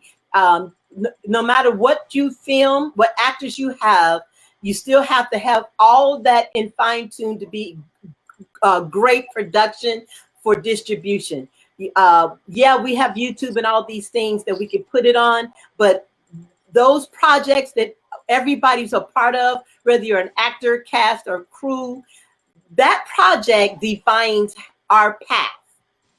And we have to figure out a way how we can learn to come together and gel together. And that's, again, a reason why I'm doing these, because I'm trying to give a bigger picture of it's just not you showing up the set to show your face. There's a lot of work that goes in behind it. So distribution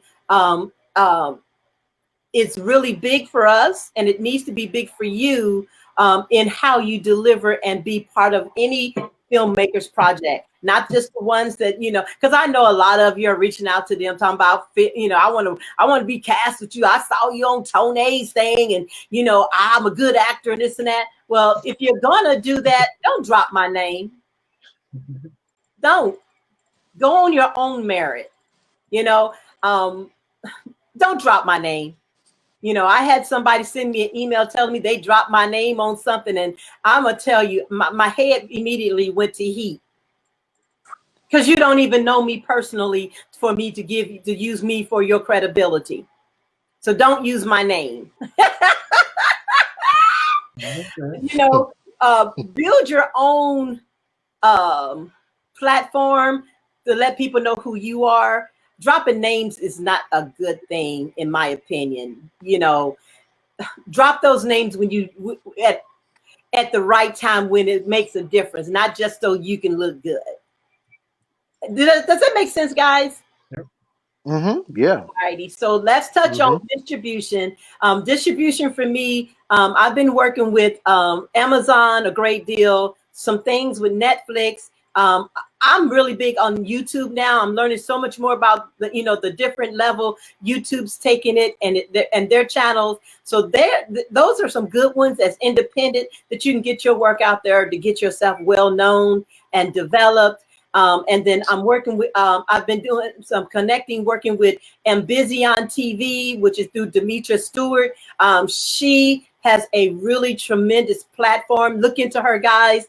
She's got an amazing platform that she's built up where she's, doing old content combined with new content. And then she has a streamline where you can do series on there as well. So look into her because that's another platform that we can use it as independent to get our work out there and also help them grow their platforms because that is a Black business. Okay. And we have to figure out a way to find who our Black businesses are so that we can build them up as we're growing up. And I'm sure when you start talking, Rodney, really share some details on Maverick as well, because they're Black business growing too. And they're really been helping a lot of our content get out there on a broad spectrum of work. So we'll go around and we'll talk about that, and then after that, let's immediately go back to Alan to talk about his platform. Ready? Who wants to go first? Rodney. All right. Yeah, well, as Tony said, we have a distribution through Maverick Entertainment, who has been, very, very supportive of us. Pretty much they were the first ones that, see something in us as as a filmmaking production company. And yeah, they have, I believe, and I'm pretty sure this is a fact. They have the largest African American film library on the planet. So yeah, they they definitely so support what we do as a culture, and they get us on platforms that, quite frankly, we wouldn't have been able to get onto without them. We have projects on uh, everything from Tubi TV to we've had projects that have been on the shelves of Walmart, Best Buy, Barnes and Nobles.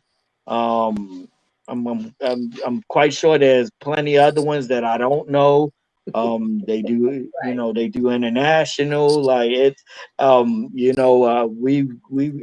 plenty of times where I've gotten inboxes from people in other countries like Sweden and all sorts of places saying, hey, we saw X, Y, and Z, and we dug it, and I'm just what? Like, so they've been great partners, and that's that, good grief, I can't even remember how many projects we're on with them right now. But we've done definitely I think probably 6 or 7 now with them. But also when it comes to we still put a do Amazon as well. We still do YouTube as well. It just depends on the project. It depends on the project. It depends on because working with a distributor, you got to understand that you know you also you got to give up a certain amount of control over that project, because they have their own ways of doing business, Right. and sometimes, so it really just comes down to the project and what you want out of it. what depends on what distributor that you're going to go with. Sometimes Amazon is a better fit. Sometimes it's not because Tony, you can attest, I can dealing with attest. Amazon can be a pain in the butt.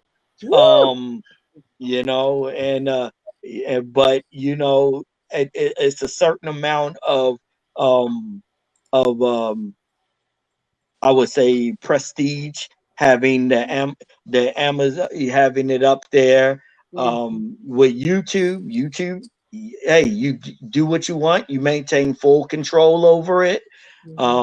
You but at the same time, you take all the risk.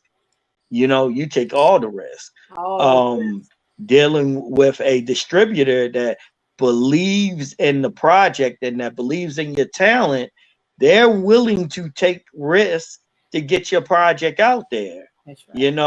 without the guarantee of a return. So with that, it comes a bit of the give and take. But at the end of the day, and we've done business with BET as well. Mm-hmm. Same thing. you know um and even more so, the bigger that you do, the bigger the company, the less control a lot of times as an independent entity that you'll have over the project. That's right.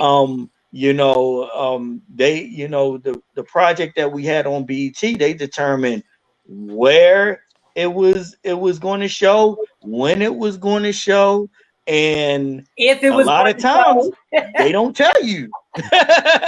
They don't tell you. They Yeah. they they do they do their own business. Mhm. So it like I said, just depends on the project. And but overall, I think having, if you with the right projects, having distribution is fantastic. It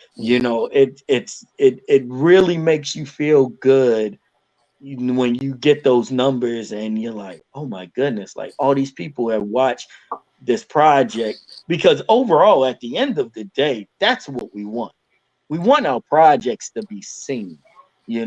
We want them to be seen, whether it's to make a statement on what's going on today, or plain out flatly just to you know entertain people. And for that hour and a half, 2 hours, to take the to tell them a story that they're going to dig in the end. But ultimately, we just want our projects seen by the public. And having distribution definitely goes that way.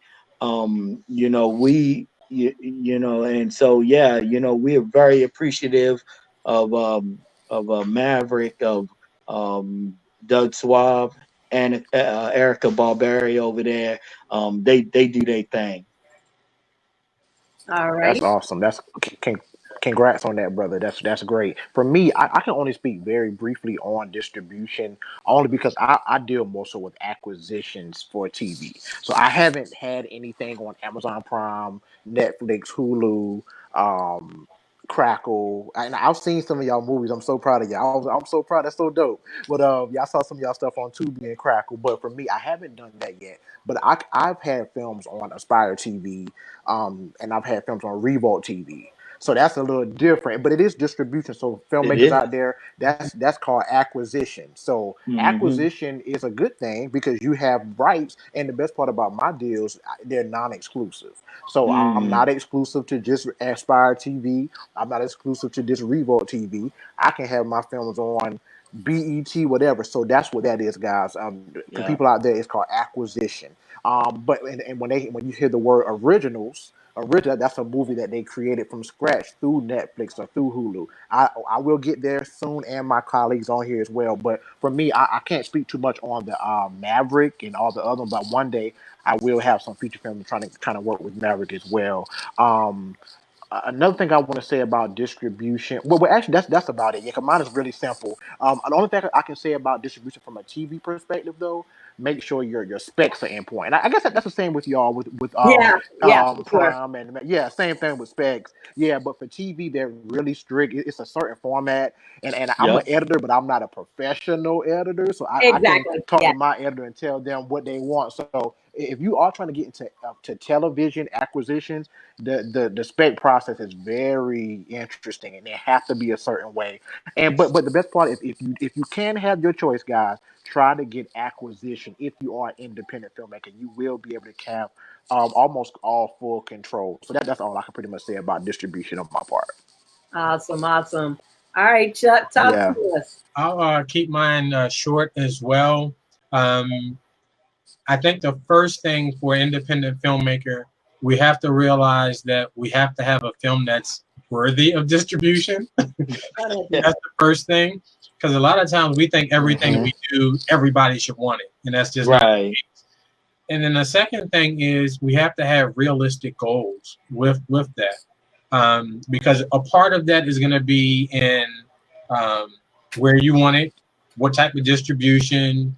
If you do want TV, if you want theater, if you want, I mean, not theater, movie theater, all of those things come about with those different specs that Alan was talking about.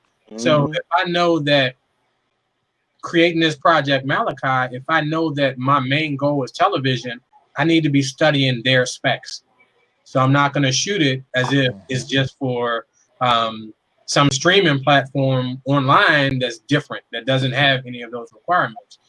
With our film, Kainu Legacy, my first feature film, we've had several distribution offers with it, but we had a specific goal when we created the film, so we didn't want to go in any of those directions. For example, one of our key things that we want to do is to be able to take the film to colleges and universities, screen it, and have discussions around campus sexual assault. Well, with some distribution offers that we had, they wanted all rights, exclusive rights. Yeah. So we wouldn't be able to do any of that. So we turned down about 3 potential distribution deals because of that factor. So one of the things that we're doing now is we're reworking some things to still be able to get a broader distribution deal, but still maintain that right to be able to screen at schools and then have those discussions. And so I just want to tell people, like, just know what you want out of your project. Don't necessarily settle for the first offer just to be able to say you have distribution if you're not meeting your goals, but then also be realistic too and know what you have. If you know you shot this on and I'm not knocking any particular camera, but if you shot this on a Canon, I don't even know the latest one, the T3i or whatever. Got so many. Yeah, and that makes great projects. Mm-hmm. But Netflix is not going to want it because they have specific requirements that you're not going to be able to qualify for. So you have to be able to know that this is what I'm shooting with. These are my options, or upgrade to whatever cameras they want you to shoot with to be able to have those possibilities, because there are no guarantees. But just be realistic about it and then do what you have to do. You know, we do have projects on YouTube, projects on Amazon Prime. I'm, like Alan said, I'm going to be one of those Netflix originals or Hulu originals. Go through.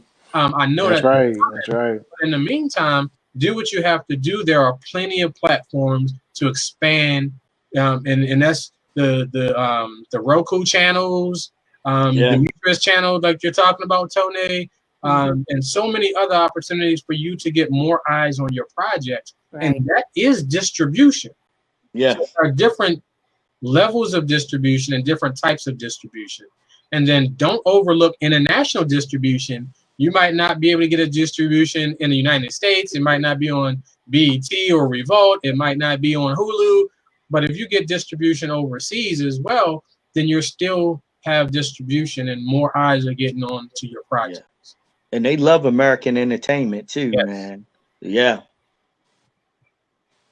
Great stuff, guys. All right. So on anything that we've talked to up to this point, is there anything else that you guys want to kind of chime in on before we go into the next area?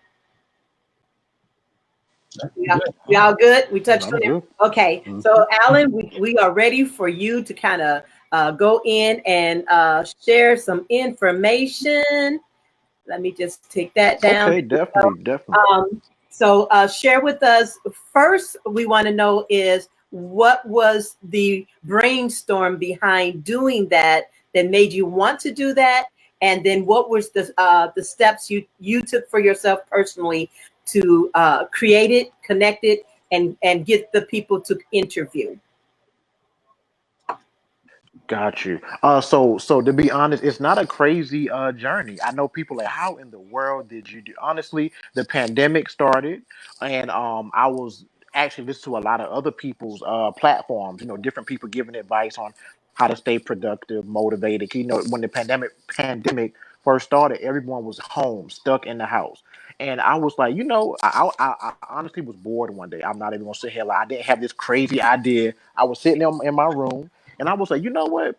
I can interview some directors. I'm like, shoot, I have a bunch of directors in my phone. I'm a director myself. I Mm-hmm. have a story, but most of my colleagues have heard my story. But a lot of people want to know. I would love to interview, you know, Spike Lee. How did he get his start? You know, so I said, well, let me just reach out to one of my colleagues. And Mm-hmm. my first colleague, I'm so appreciative for him. His name is Bobby Yan.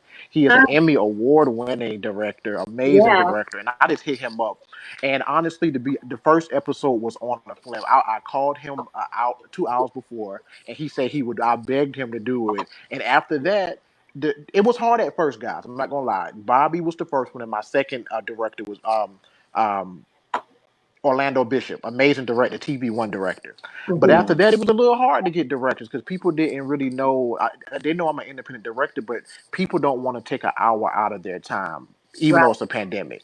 But what I did Really? was Wow. package. Yeah, definitely. You'll be surprised. A lot of directors, you know, people just get busy or whatever they say. But what I did, I said I took my own advice. Make sure your packaging is right. Maybe that's why they don't take you serious because people don't think a director can do interviews. One thing people don't know about me is my background. I was a mass communications major in Mm. undergrad, so I know how to host shows, and you know that was my major. So you know that's just another little skill. I guess people say I can do whatever, and I just did that, and I made sure I packed. I had a poster, I had a flyer, but also my approach was professional. That goes back to not saying, "Hey, yo, be on my show." No, actors don't just reach out to directors and saying, "Yo, come on my show." Tell what the show is about. What are the benefits? Who did you have before? So my Mm. packaging was right, my presentation was right, and then after a while, directors was hitting me up, and no Oh, lie, like Hollywood, not just me calling. Yes, I do have their numbers and stuff, but some directors say, "Hey, yo, when I'm gonna come on your show," because the word get out. So the only piece of advice I can give people is that let your reputation precede you. So I said exactly. I'm gonna continue to be, even if it's two people that comes on my show. I'm going to make sure those two people take something from Director's Corner, and they can never say I wasn't a ghetto, nothing. I knew what I was talking about. I did my research on these people, and I made sure people have a chance to speak out because directors don't get a chance to speak out like actors. People think so, but Exactly. we don't. We're behind the scenes. We do the red Yep. carpet if we got time. You know, we doing other stuff, but the Yep. actors are the ones who get the glitz and the glamour. We just the mind behind it. So I said, I'm just going to create a platform for us to Exactly. share our story, and they hit. And I have a lot of big directors coming up in a few days. A lot of big. I almost had an Academy Award win. I can't tell you who that was, but Okay. hopefully I can get that Academy Award winner soon. But you just never know where your preparation can lead you guys. That's what I can say. And so the idea did not start from a crazy idea in my head. It was just me being bored one day, and that's what happened. But I knew if I did want it to have longevity, I had to prepare myself, and I had to make sure the preparation and the presentation was presentable enough. So now Hollywood directors are calling me to be on the director's Mm. corner, but I'm honored to be here. Not forget director's corner. I'm honored to be here on Thank your you. show today. I'm honored to be here, honestly. Well, thank you so much for that. Absolutely. So what Yeah. have you learned as a director from the director's corner? Oh, I like that. Okay. I like how you threw Okay, me Chuck, off. I go like that. on with it. Okay. I like that. Honestly, bro, I have learned. so much from the director's corner because I ask those questions. But the one thing that a lot of directors are saying, relationships. If anybody goes back and watches my episodes, a lot of directors, big time directors, say it's about relationships. This Mm. industry is about talent, of course. You got to have some level of skill. But if like my pastor always say, your talent will take you where your character will take you where your talent can't keep you, and that's a true statement. And a lot of people in this industry have been telling me that you have to have a good working relationship with people. People work with people that they like. And a lot of Yeah. directors, I mean, I interviewed Oz Scott, directed episodes of The Jeffersons. And I'm like, oh my God, I wasn't even born when that came out, but these people have kept saying the same. I'm serious, I wasn't born, and they're telling me like, you know what, it's about relationships, but it's also about being collaborative. To my independent filmmakers out there, if you haven't ever watched my show, if you ever don't want to watch it, it's fine. But make sure if you are a producer or a writer, don't get so attached to your project where you don't let a director direct. And I think that's another thing that the directors and I'm sorry, the writers and producers don't really hear when I'm on set. I'm like, no, y'all need to understand because in the big boy league, you got to give the director enough space to work because it is collaborative. The director hears the writer, the director hears the producer, but you cannot let the director not do his or her job. Right. And Mhm. and that goes back to what I said at the beginning of your interview, Sonia, in that world of people hiring people to go, what is it called, I'm drawing a blank, work for hire projects, sometimes they don't know how to let go.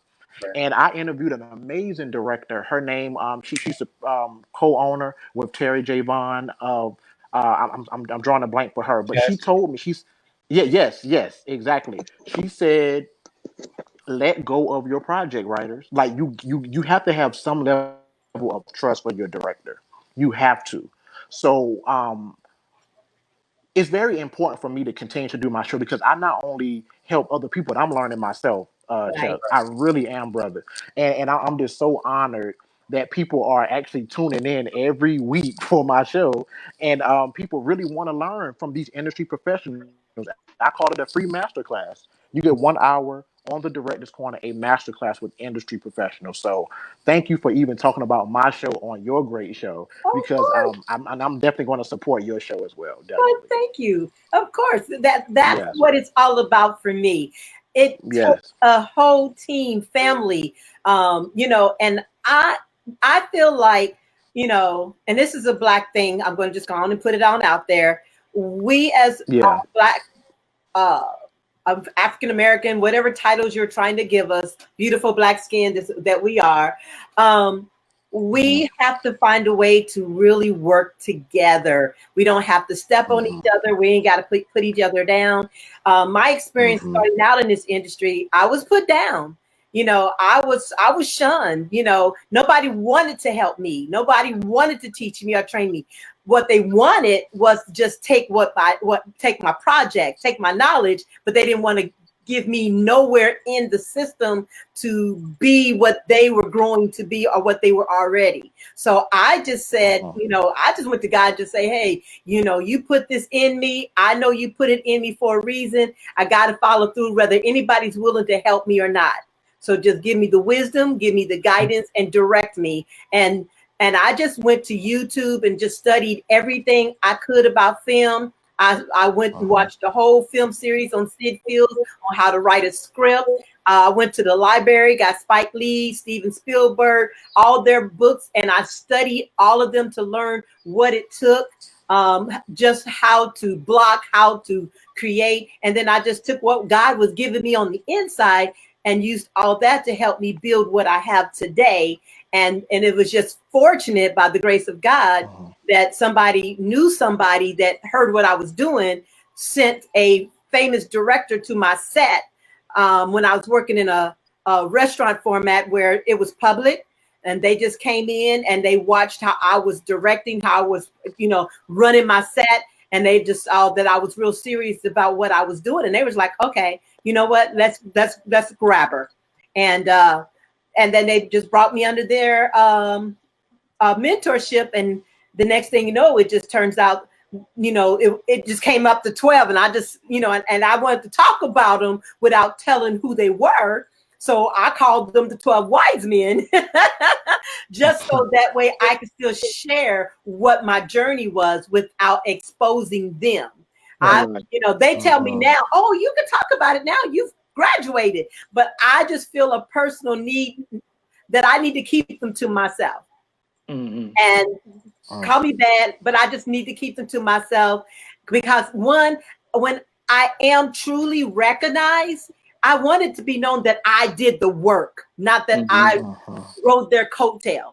I am, riding their coattail in different perspective ways of what they're leading me, but I don't want to be known for that. I want to be known for my content, my work, and my own ethics. So that's one of the reasons why I told them I don't want to put it out there who I'm connected to, because I don't want my name to be just, oh, she is connected to. I want to know that, Tone is actually a hard worker. She does grind, and she does have quality of work out there. And it is from what God has given me is the foundation of it. And then what they have helped me to understand and learn through their knowledge as well. But the base of it is God given. And I want that to rise up more than my name and more than, who I'm connected to. Does that make sense? That's right.